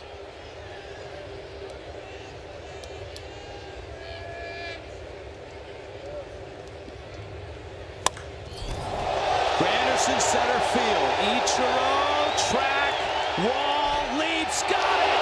Ichiro at the top of the wall. Hauls it in. 390 feet from home plate. And there's 2 outs. This is a great job by Ichiro. Look at him find the fence, understands where he is. Just so composed, no panic whatsoever. Realizes he's got room. That ball may have hit the orange line. I don't know if it would have quite gotten out, but that's a great play by Ichiro.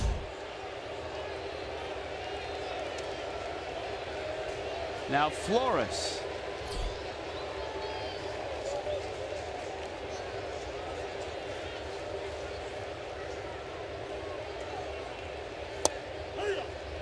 And Dunn gets a breaking ball over.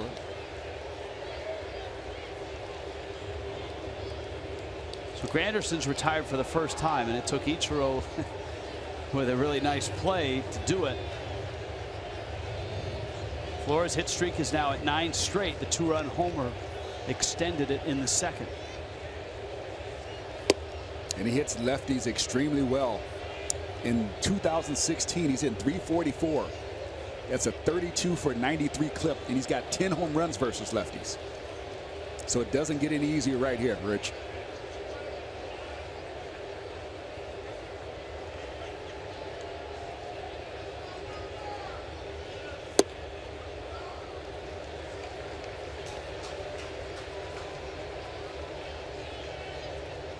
Marlins have lost Marcell Ozuna to a sore wrist after a diving catch in center field. Frank Coors in right. That's why Ichiro's in center.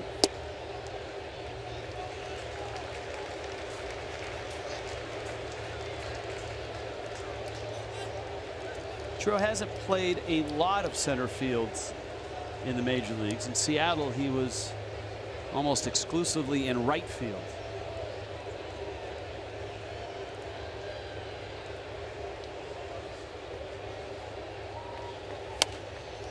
Popped up, back and out of play. Which I believe is part of the reason why his career has lasted so long. Playing center field puts a lot of stress on your body, and plus back in Seattle then they had that turf.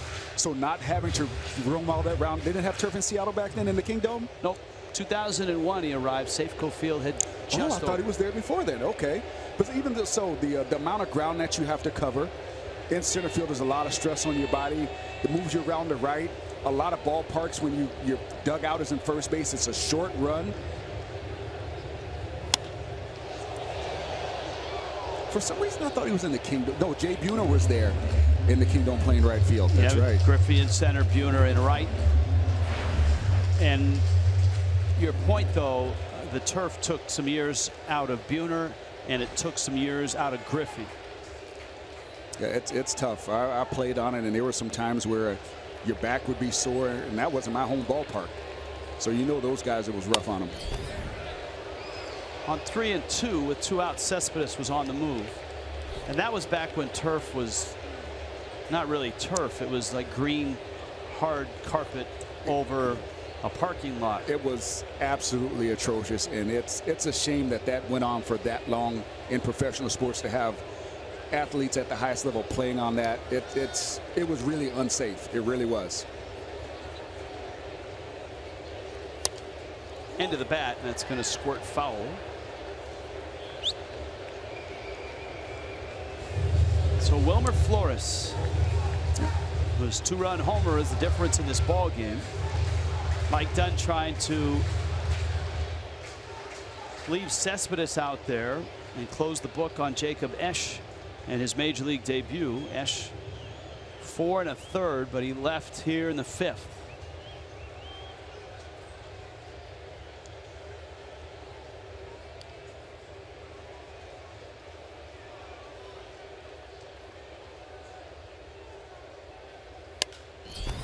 Popped up.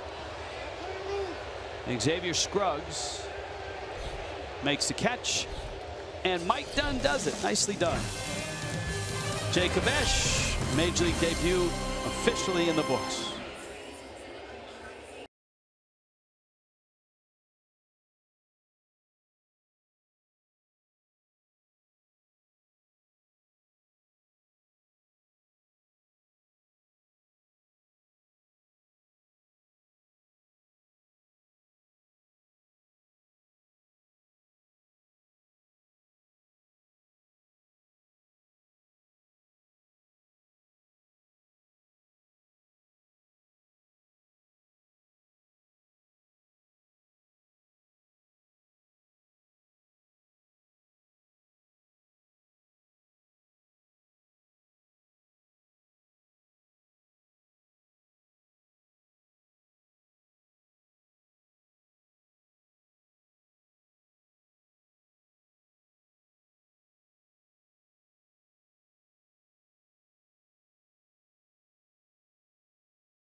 By Checkers, fast foodies know the deal.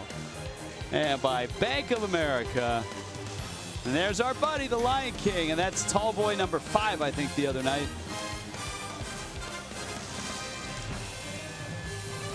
Yeah. Back in New York, Citi Field, Rich Waltz, Preston Wilson, Jessica Blaylock. I'm going to be really disappointed if that guy's not in a sitcom next year. If he is, he needs to get that outfit dry cleaned before. Christian Yelich, Xavier Scruggs, and Ichiro. This has kind of been the Marlins' history against Bartolo Colon. Contact, but not great contact. A run, but not a lot of runs. Yelich, left field. Back goes Cespedes. Looks up. He did it off the top of the wall. It's gone. Home run. Mike Everett, the third base umpire, running out, has his hand raised up. And Yelich has done it again. Opposite field for the second time in this series. And he ties the game.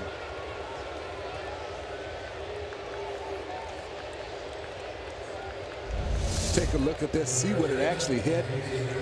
See the fan lean over. Oh, and it definitely hit the bars above the orange line. It's definitely a home run. Yep. Oh, yeah, so it hit the glove, then hit the fence above that. Clearly a home run. Great call. Down there at third base by Mike Everett. Yelich looking across the diamond just to see if the Mets are looking at it and going to come out and ask for a review.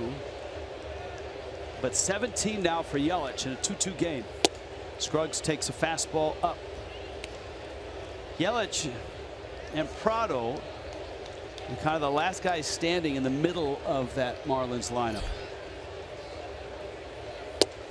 With Ozuna out with that sore wrist after the catch, Prado's been playing with a sore shoulder. Oh, when Yelich gets extension, it doesn't matter what part of the ballpark he can leave. And now, you know, for Yelich, on the final day of August, 20 home runs is in sight. Yeah, it's definitely there. It's definitely a possibility. I said it throughout the season. Once he learns to get a little bit more out front. Scruggs to left. Oh, Cespedes goes back and he makes a catch. Just beat him with that. Let's check in with Jessica Blaylock. Jess? Hey, Rich, Bartolo Colon has been playing this game for a long time, and because of that, he has a lot of wins under his belt. As far as pitchers from the Dominican Republic, he ranks second all-time for wins behind only Juan Marichal. Colon has 230, Marichal with 243. Now, since Colon has been playing baseball since 1997, some people wonder, when is he going to call it a career? From Colon's perspective, he says, not until I overtake Marichal on that list. Huh. The Dominican Dandy is the nickname for Juan Marichal.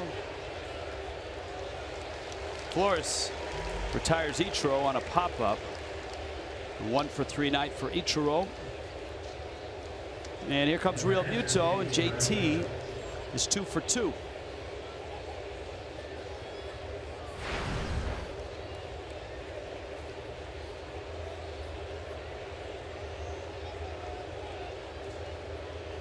.84 pitches in is Colon. Marlins have already removed Jacob Esch. Mike Dunn finished the fifth.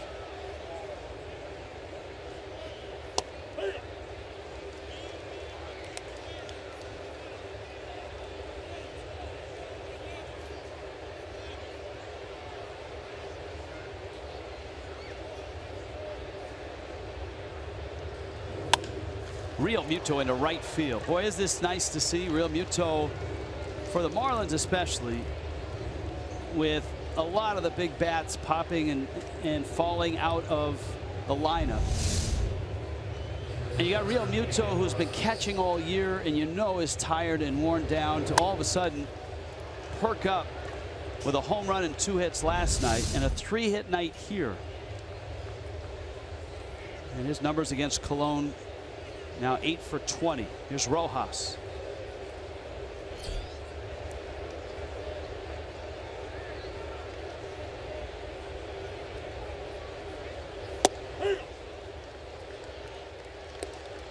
Oh, and 1. Miguel Rojas has bounced out twice.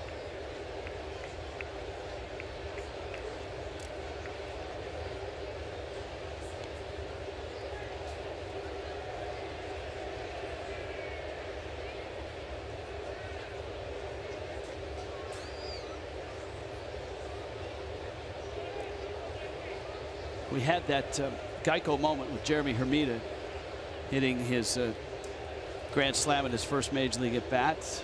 That was kind of a turn back the clock moment.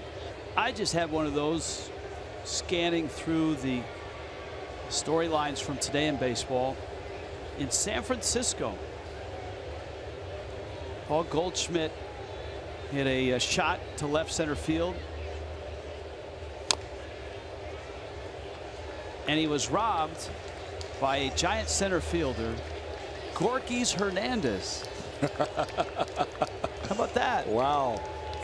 I did not realize Gorkys Hernandez was back in the big leagues. Congratulations to him.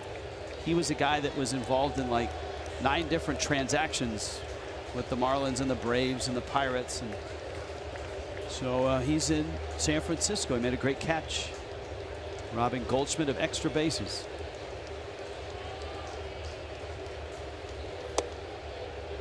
Pitch is in.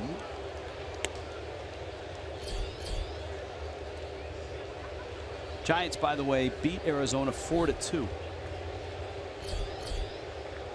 San Francisco at 72 and 60. And now a game behind the Dodgers, who lost to Colorado 7-0.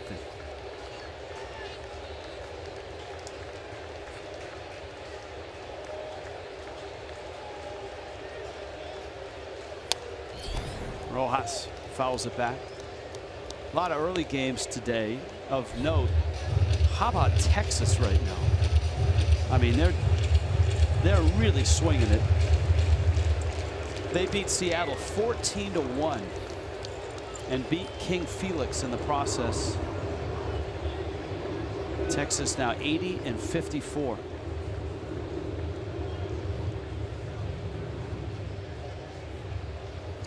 Dodgers and Rockies have another game going.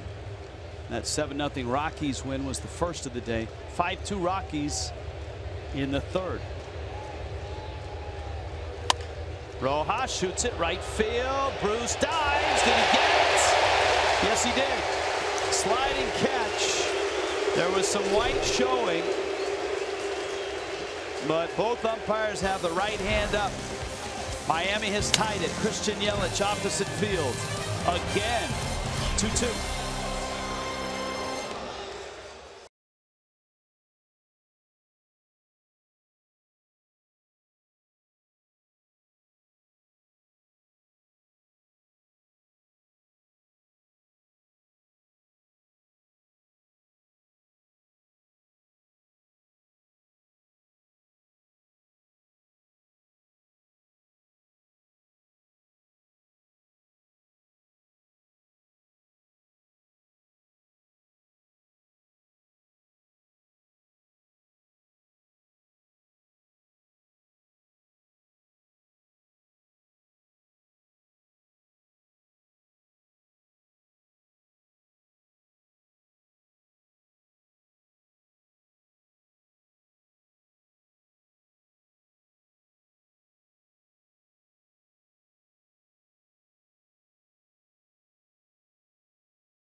Showdown in New York, brought to you by La Lechonera. Times Square. 2-2. 7 hits apiece. Mets have made 3 errors. Christian Yelich has hit another homer. He's got 17 on the season. And the guy that made that great play, contractually obligated to lead off in the bottom of the 6th. Jay Bruce is 2 for 2. Travis d'Arnaud behind him is 2 for 2. And it's Mike Dunn who got 2 outs in the 5th. Marlins are hopeful he can get 3 more here And Dunn was about to come out of the ball game. If Bruce doesn't make that catch on Rojas's liner, Robert Andino is hitting. Instead, Bruce made the catch. Dunn out there to start. Bottom 6.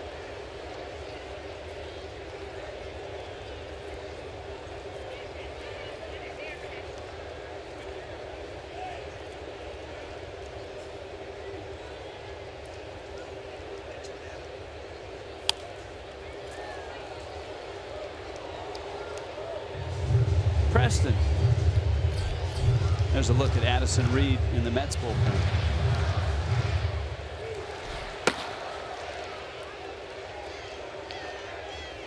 Here's a 2-1. In the air. Francoeur is there. I was going to ask you if you wanted some pistachios. There was like 8 signs behind home plate. Oh, this is coming up. 16 MMA champions from around the world compete for a chance to challenge pound-for-pound best fighter in UFC, Demetrius Johnson. Ultimate Fighter Tournament of Champions starts tonight, 10 Eastern. After the game, FS1. Set your DVRs so if the game runs long, you don't miss Preston Wilson in action. His MMA debut. Rich, I've decided to retire. That's smart. That is smart.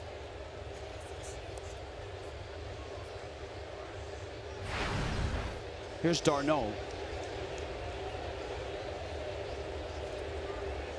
Marlins have injuries. Mets have had many injuries. Neil Walker, the guy that I think a lot of Met fans are keeping their fingers crossed, hoping that that back injury isn't serious and he can get back into his extra base hit home run ways before this season is done. That one pulled foul.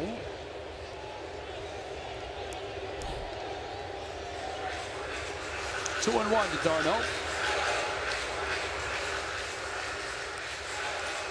Whitgren in Miami's pen.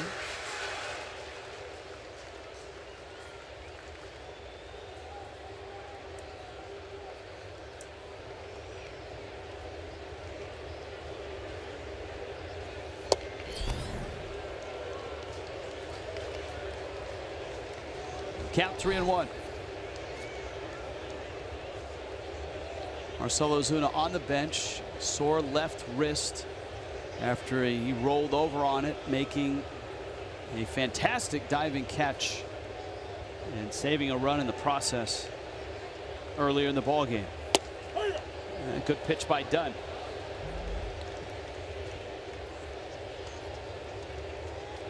Milwaukee leads St. Louis 3-0 in the 4th. Cubs lead the Pirates 1-0 also in the 4th.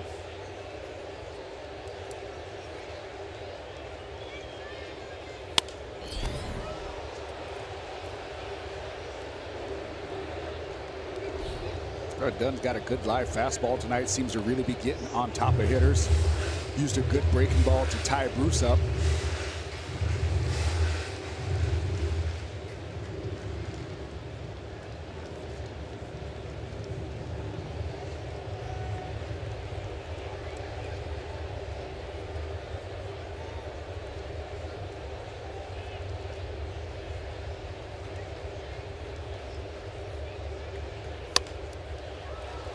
Popped him up. Realmuto and Scruggs. Realmuto tosses the mask. Very mobile catcher. And he runs it down.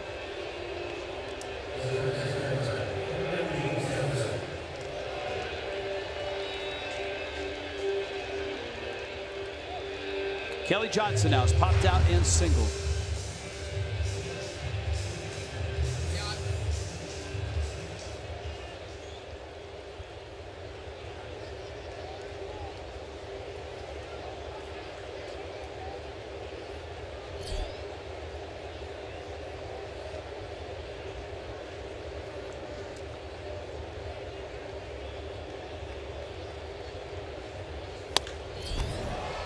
He goes after the first pitch. Ichiro approaches. How about Mike Dunn getting 5 very important outs for the Fish? On to the 7th, 2-2.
Couple big home runs in this ball game. The 2-run shot by Wilmer Flores to give the Mets a 2-1 lead. Christian Yelich tied it. Opposite field shot.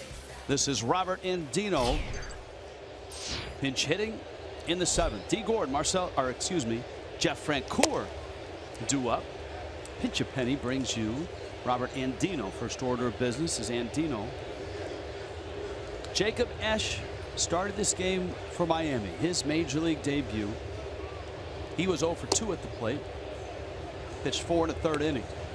A big lift from Mike Dunn out of the pen to get the last 2 outs of the 5th and all 3 in the 6th.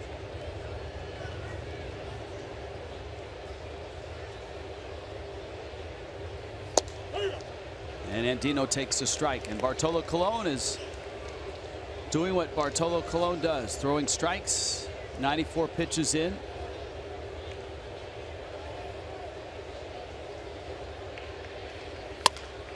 Andino's bouncer finds Cabrera at short.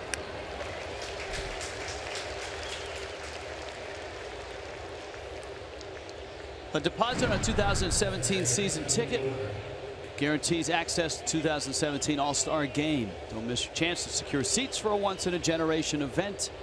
Just $250. 1-877 Marlins. Go to marlins.com/season tickets.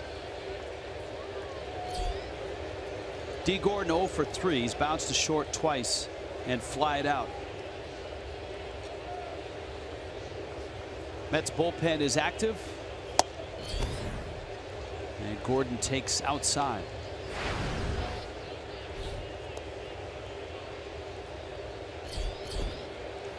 Jerry Blevins.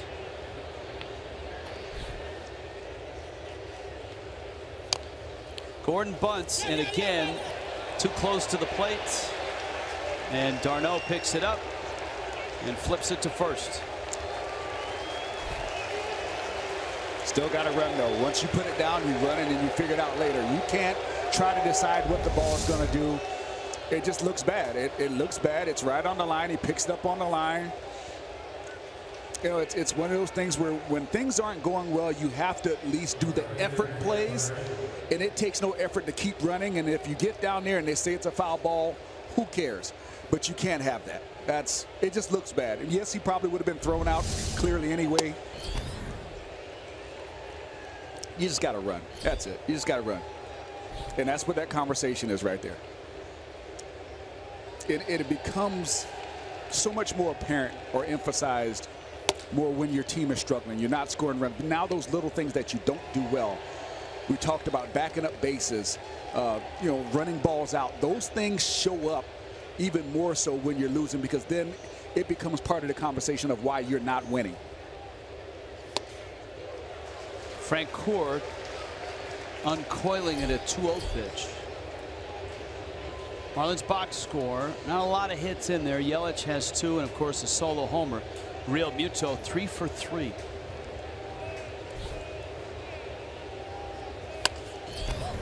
And Francoeur pops this one up. Colon calls for it.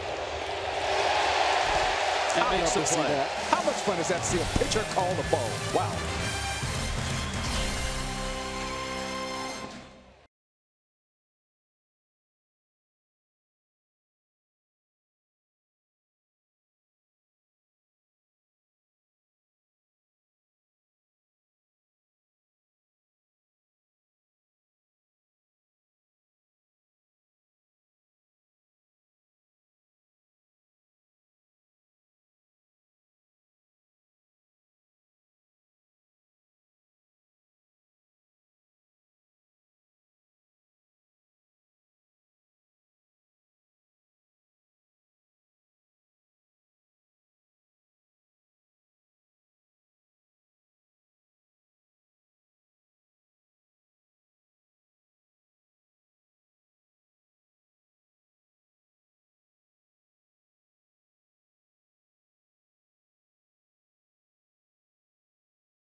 A routine pop-up, and that finished his night.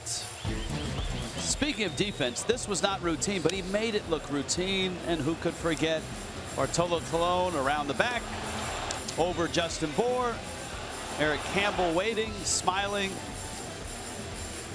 on one that will live in infamy.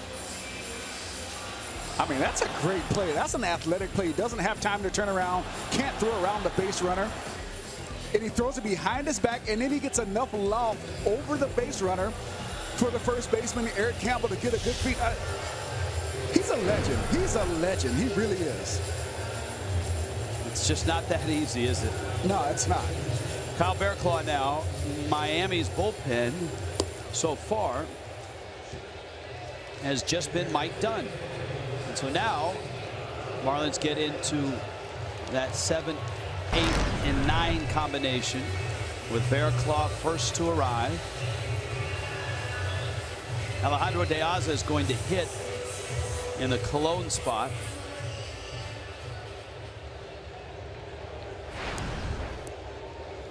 So an inning and 2/3 from Dunn. Retired all 5 that he faced.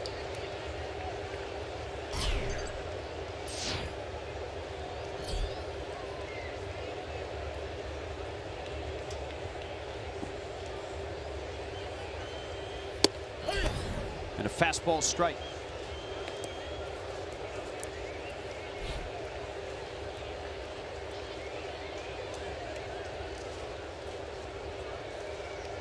De Aza had a good July and a productive August. This is the last day of August. September tomorrow. Rosters expand, so just be prepared for that. Some extra arms, extra pinch hitters and pinch runners. And yeah, that's a conversation I think we need to get into, Rich. I think baseball really needs to take a look at what it's doing when they allow teams to expand rosters at this point in the season. Rojas makes the catch, and De Aza is retired. I think they are. From all that you hear about the new player agreement that's being worked on, September baseball, which teams operate for the first 5 months with 25 men, can expand those rosters up to 40 if they choose.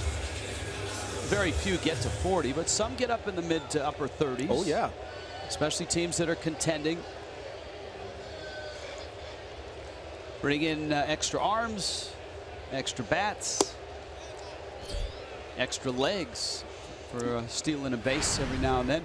And I think the consensus is something along the lines of a taxi squad or a roster that every night is set where you add maybe 3 extra players and you go with 28 guys instead of 38. To me, it's almost incomprehensible to say that you have teams that are going to compete for 5 months with a set roster of 25 men. And then when you get down to the last month where playoff chases are really made, decided postseason decisions, that you have some teams that pretty much have unlimited use of rosters. So many pitching changes, guys you can just use at any time. The pace of play slows down. I think it really has set baseball in a bad direction that it's never gotten changed. I think it changes. I think it changes for next year.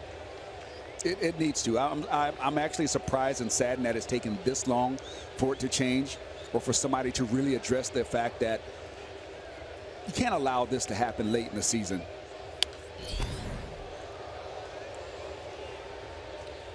I mean, we see those innings where there's 4 pitching changes and 5 batters just because managers have 4 lefties in the bullpen, or 5 extra pitchers in the bullpen that they're using.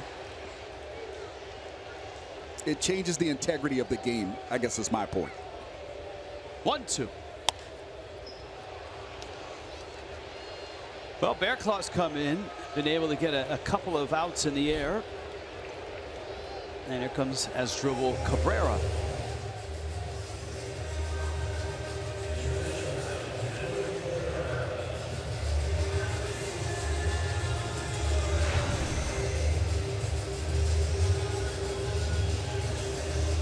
Bearclaw worked that scoreless inning on Monday night. That was a 2-1 Mets win. Last night, 7-4. Mets beat the Marlins, and the Marlins, pushing across those 2 runs late, kept that run of consecutive games decided by 3 runs or less for Miami.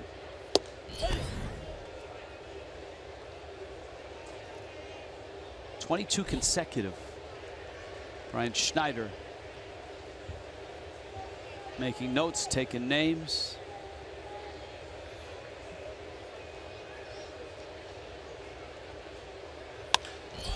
Cabrera center field. That's deep. Ichiro back. Track. And this time he doesn't have to climb the wall. He makes the catch. And deep center field. Bearclaw thought that was gone. 2-2.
Ichiro hauling down that fly ball. Now, you remember the Marlins routine of always getting the ball to Prado after the third out.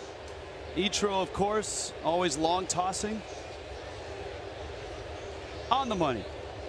That's a long way. I'm going to have to ask for a cutoff man on that play, man. And, of course, Prado takes the ball and gives it to a kid next to the dugout.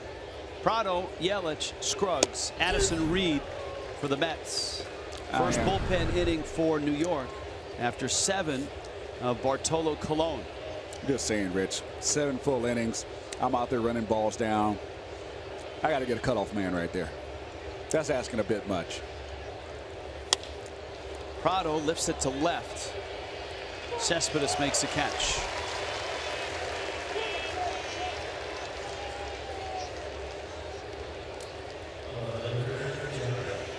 Yelich 2 for 3.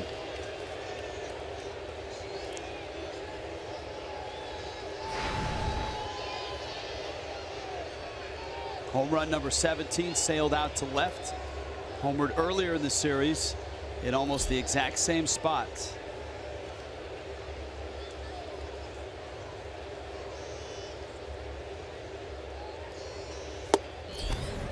Marlins got to Addison Reed for a run back on Monday. Remember, that was the Ichiro double and the Scruggs double. Reed's been really good this year and was very good against Miami up until that inning.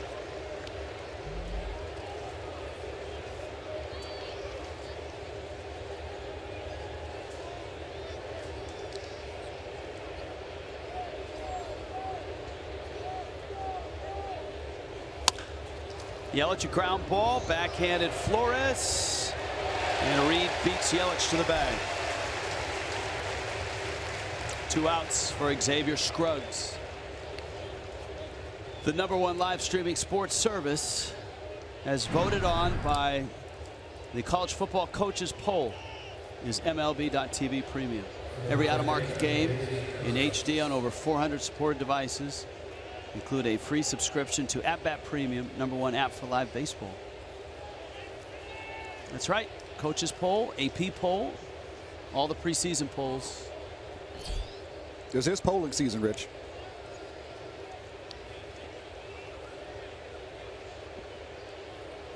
Xavier Scruggs.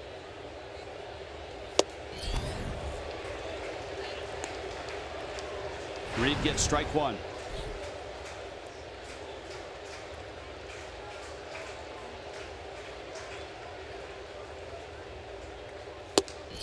Over 33,000 here tonight at Citi Field. The Marlins and the Mets have one more tomorrow night.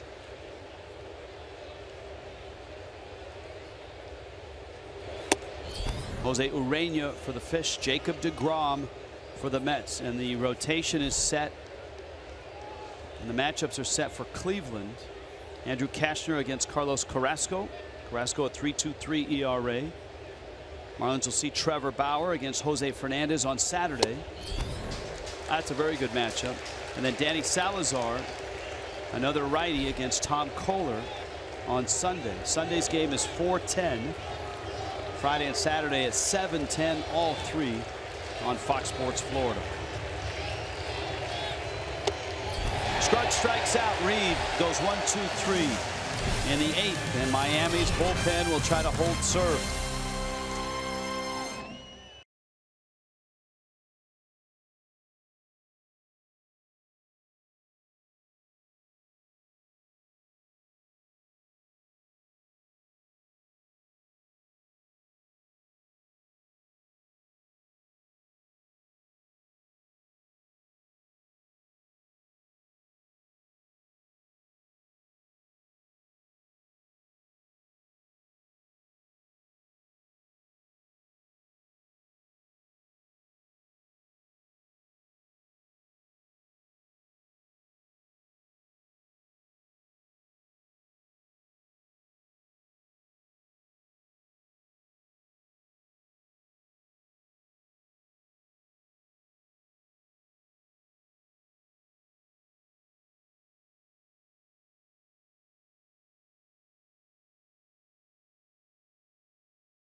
Jacob deGrom for the Mets.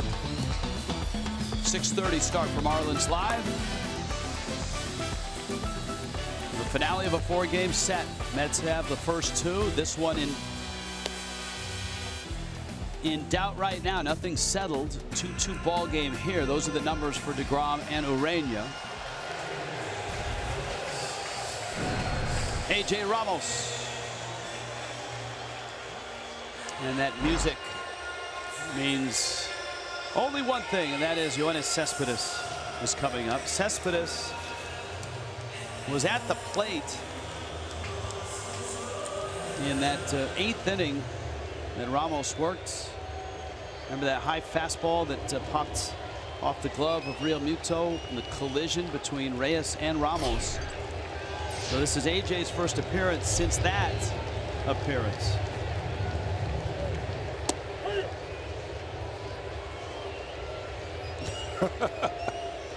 Simba.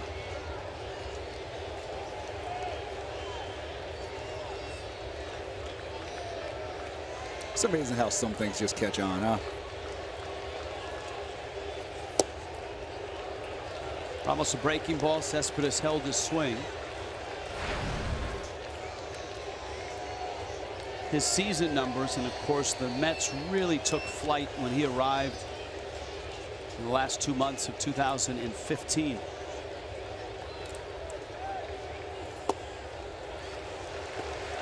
It was Cespedes that kind of got the Mets to the postseason. It was Daniel Murphy that got them to the World Series.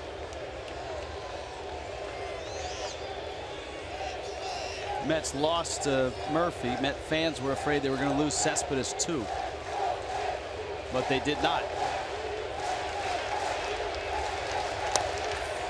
Into the bat, and it's 2-2.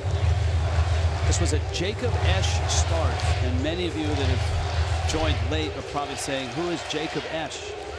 26-year-old out of Georgia Tech, St. Paul, Minnesota, made his major league debut tonight for the Marlins because David Phelps was placed on the disabled list with an oblique strain.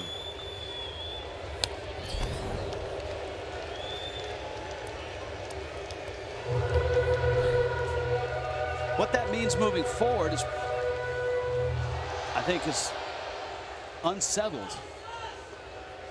Whether Esch stays in the rotation, does Justin Nicolino hop in to the rotation? Marlins can expand their roster tomorrow, so you can bring up whomever you'd like. Well, I think Nicolino would definitely be one of the names that comes back up. Cespedes in the left. That's a leadoff hit against Ramos. Yeah, got him a breaking ball right in the middle of the plate. Ramos didn't get it down or away, and Cespedes hit that ball right on the nose. That ball got through the infield in a hurry. See what a location is? Whenever JT has to reach back like that, it's not a good sign. Big, strong guy like Cespedes. You just got to hope he misses that once it leaves your hand. Here's Granderson. He may be the guy that forced Don Mattingly's hand in removing Esch 4 1/3 innings in. Esch walked him twice. And it was Granderson's at bat that prompted the arrival of Mike Dunn. Now Granderson hit a ball that nearly went out, and it may have been going out until Ichiro made a gliding, leaping catch at the wall in deep, deep center field. About 390.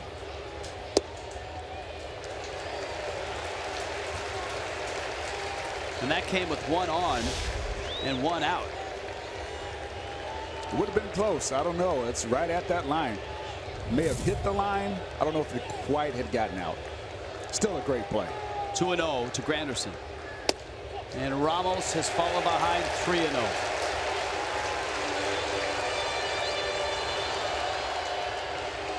Dunn went an inning and 2/3 scoreless. Barraclough retired all 3 he faced in the 7th. But Ramos has given up a hit, and now a 3-0 pitch to Granderson. Lost him.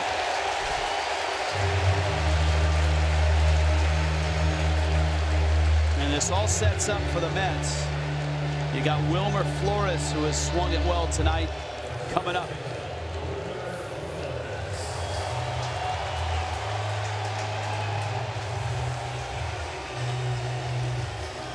Now remember, Ramos was involved in that collision at home plate 2 nights ago. Marlins kept a close eye on him. And 2 nights later, he's back into it.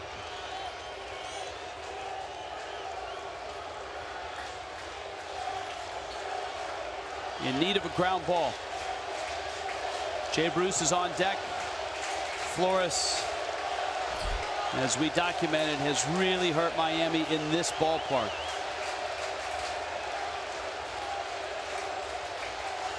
Eight of his 10 homers in this park against Miami.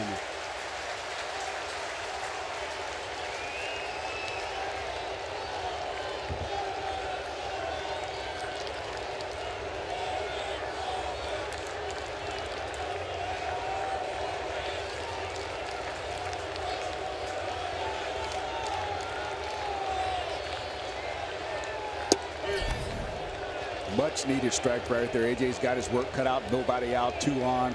Do not want to fall behind 2-0. It also opens up what you can throw Wilmer Flores now. You're not locked in to certain pitches. Even count opens up, makes you a little bit less predictable as far as your pitch selection.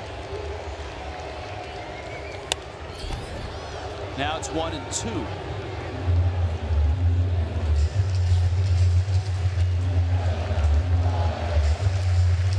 And the fact that that ball was a little bit up in the zone really opens up a lot. You can go back up at the top of the strike zone, or maybe even a little above, or you can try to go with that slider down and away. You can usually get the slider down after the fastball up. So now I think it's just up to AJ to make a pitch right here. Breaking ball, fly ball. Ichiro goes back.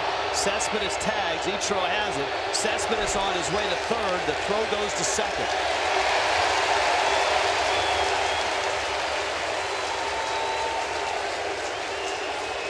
Here comes Bruce with runners at the corners. Yeah, see this tag up? We were questioning Cespedes' squad, but he looks like he's running really well right here. Put his head down, he's gone. I don't see any hesitation. Boy, he's stretching that quad now to a third base. Bruce has singled twice and flied to right. It's a big man running that fast.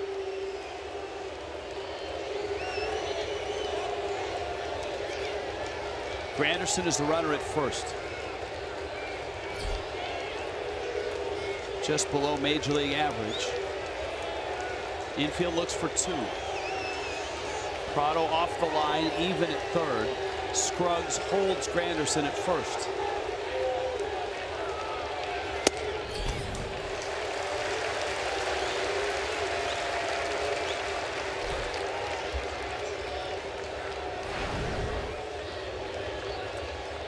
Bruce starting to come out of it as a Met.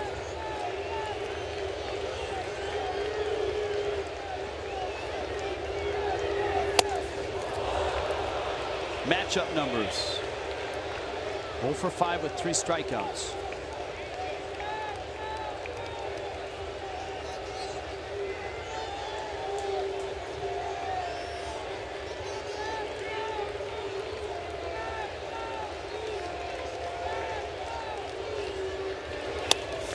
Popped him up on the infield.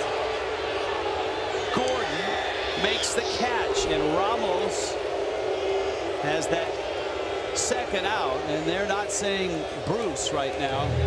Well, that may have just made up for that pitch that he did not make to Wilmer Flores. He had the 1-2 count on Wilmer, threw a breaking ball, left it in the middle of the plate, did not get it down or away enough. And that pop-up by Jay Bruce may make that a little bit better. Here's d'Arnaud now, who's 2 for 3. Not out of the woods yet, though. Still got to finish the drill.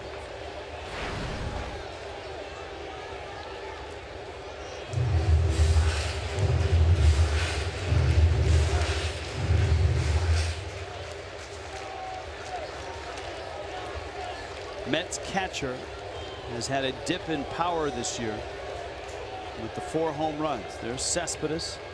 Granderson's across the diamond. 2 outs. Ramos starts him with a breaking ball. Neither team with runners in scoring positions has been able to come up with a big hit.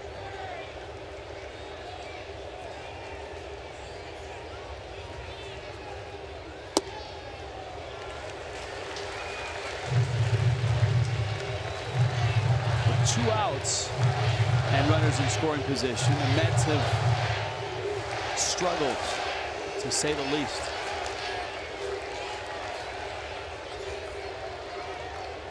But it's 2-0 here. Yeah, but when you hit home runs, you can make up for that deficiency, though. And the Mets have hit a lot of them this year. Second best in the National League. But Ramos again at 3-0 to d'Arnaud. Left-handed bat. Kelly Johnson's on deck.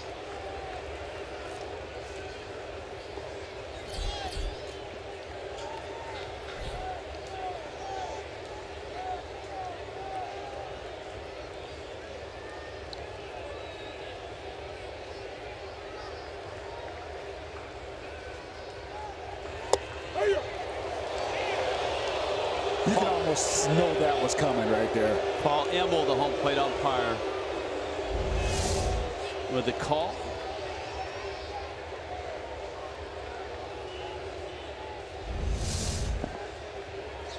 Pitch 4, wow. Had the plate and barely at the hollow of the knee. Yeah, but when you're d'Arnaud, you actually help the umpire make that call a strike by lowering your front knee when you turn it back in like that. But AJ ends up losing him anyway. Now you got bases loaded, nowhere to put anybody now. Juan Nieves out. Ramos now facing a lefty bat in Kelly Johnson with no place to put him in the bottom of the 8th.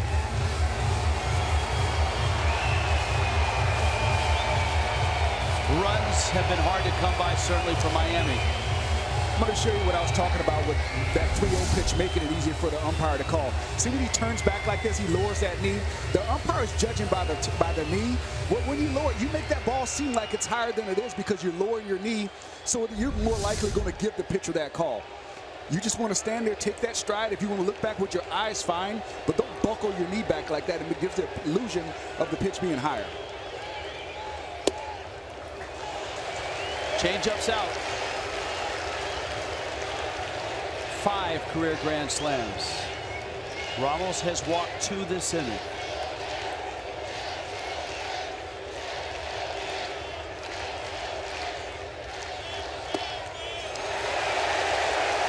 Now, Ramos looked at his hand and is flexing it. Remember, that's the hand that had the fractured bone and the knuckle. You wonder if it's bothering him right now. 2-0. Wow, he got some help on a 90-mile-an-hour fastball that was down by the shoe tops. And it's 2-1. There you got a lot of help right there. And, you know, it's admirable for a guy to try to play injured. Breaking ball and a beauty. It's 2-2. But it also comes to a point of how consistent can you be when you have an injury that's on your pitching hand. And I know guys don't want to go on the DL. You know, so it's one of those things. Hey, if you're out there, you still got to be expected to get the job done. 2-2.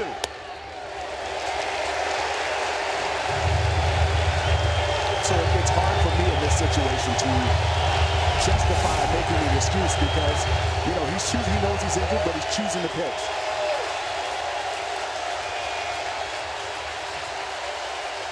Well, no place to put Johnson. It seems that the control loss is on the changeup. You see what he throws, 3-2. Runner goes, pulled, fair, down the line. Cespedes scores. Granderson scores. d'Arnaud scores.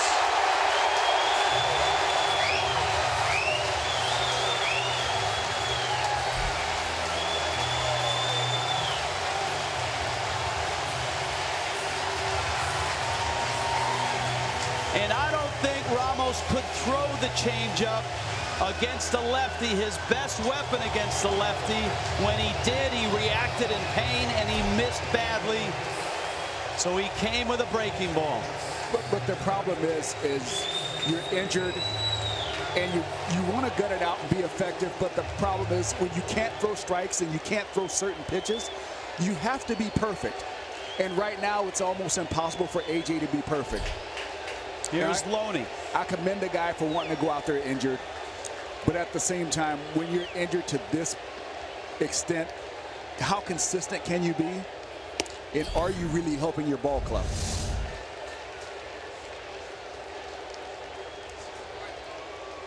Just a breaking ball that spins right there in the middle of the plate. But he had to throw a strike. It's 3-2.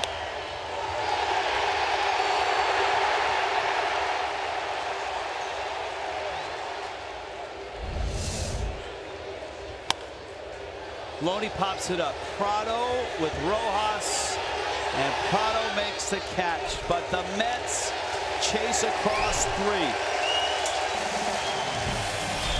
5-2 New York.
Is brought to you by Southwest. Transparency, low fares, nothing to hide.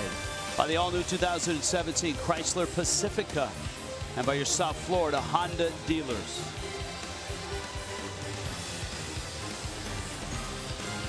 Well, a tough bottom of the 8th to watch for Miami. The Mets get 3. And now a tight ball game opens up for Jeurys Familia to walk in. James Loney will stay in the ball game at first base. And here is Familia.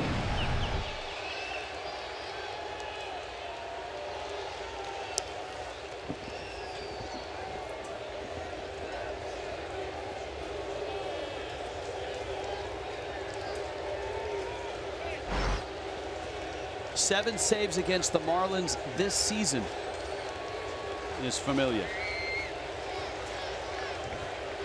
Ichiro. Real Muto, Rojas, pitcher spot. Ichiro takes a ball. Marlins saw Familia briefly last night. A 3-pitch strikeout of Marcell Ozuna to end it.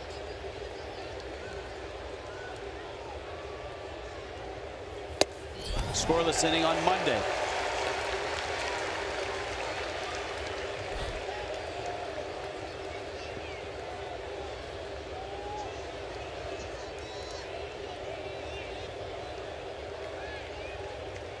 He is tied with Armando Benitez for first on the Mets single season save list.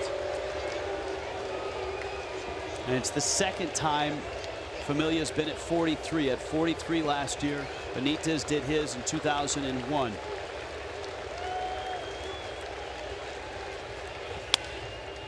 Mitro flips that towards the seats, and it's out of play.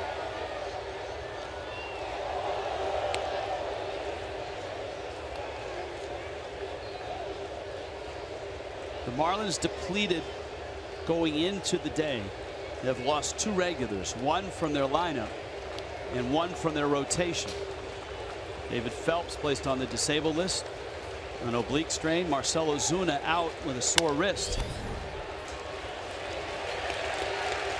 Johnson, the hitting hero, throws out Ichiro.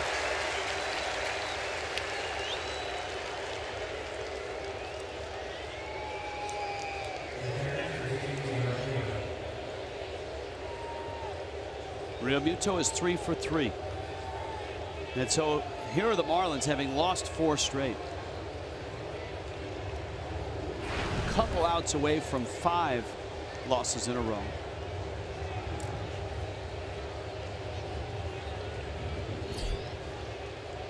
And runs are still an issue.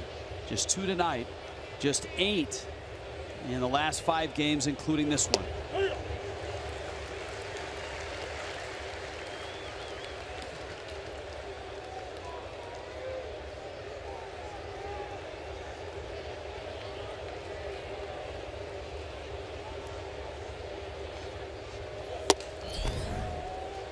A 97 from Familia. Addison Reed pitched the 8th and is in line for the win after 7 innings of Bartolo Colon.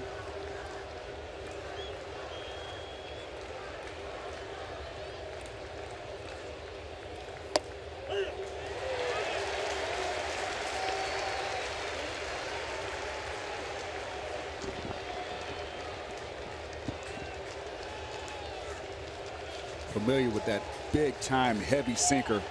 Got to look for the ball up in the zone and try to get it away from you as a right-handed hitter.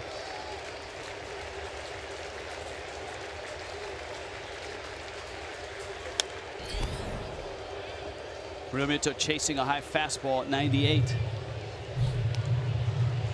And I don't say this often, but a guy that has the sink that Familia has, I'd rather see a guy swing at that pitch than chase the ball down, the fastball down. Because even if you hit the fastball down, you do nothing with it. The ball at the top of the zone, you have a chance to get a base hit on it from Familia. The action is so vicious when it's down in the zone, you're out. Like that, you can't hit that even if you swing at it. It's darting late, it's 98, and it explodes at the last 5 or 6 feet to home plate.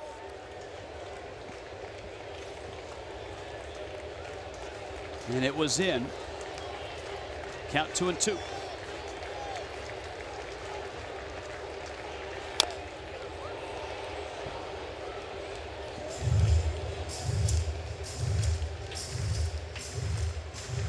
Well, a collapse of the Marlins bullpen, and A.J. Ramos in the 8th.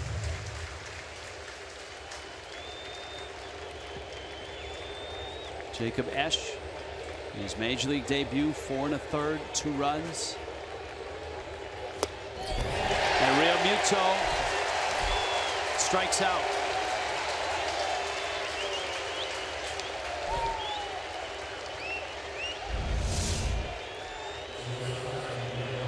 That's just good action down at the bottom of the zone. Hey, and that's why he's racked up the saves that he has. He can throw pitches that look like strikes out of his hand, and by the time it gets to home plate, you got no chance at him. Rojas 0 for 3. Chris Johnson's on deck. But the surging Mets are an out away from win number 69. And it would make 9 of 11 wins for the Mets.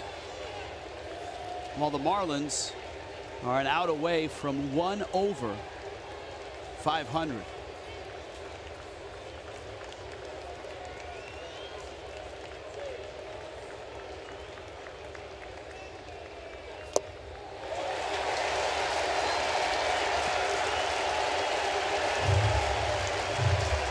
Yeah, in the words of Yogi Berra, when your offense is going like this, it gets late early. You have to really try to make sure you get those runs early and keep attacking. If not, the other team has that ability to hit the ball out of the ballpark. These things happen. Busted bat on to Reyes, on to first. And the Mets have done it again.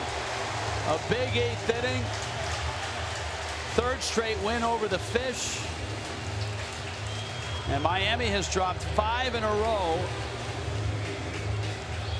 And with every game so precious as these two teams head into September, this one another tough one to take. 5-2 the final. The Mets beat the Marlins. Marlins Live postgame is coming up. All the highlights, locker room reaction on Fox Sports Florida next.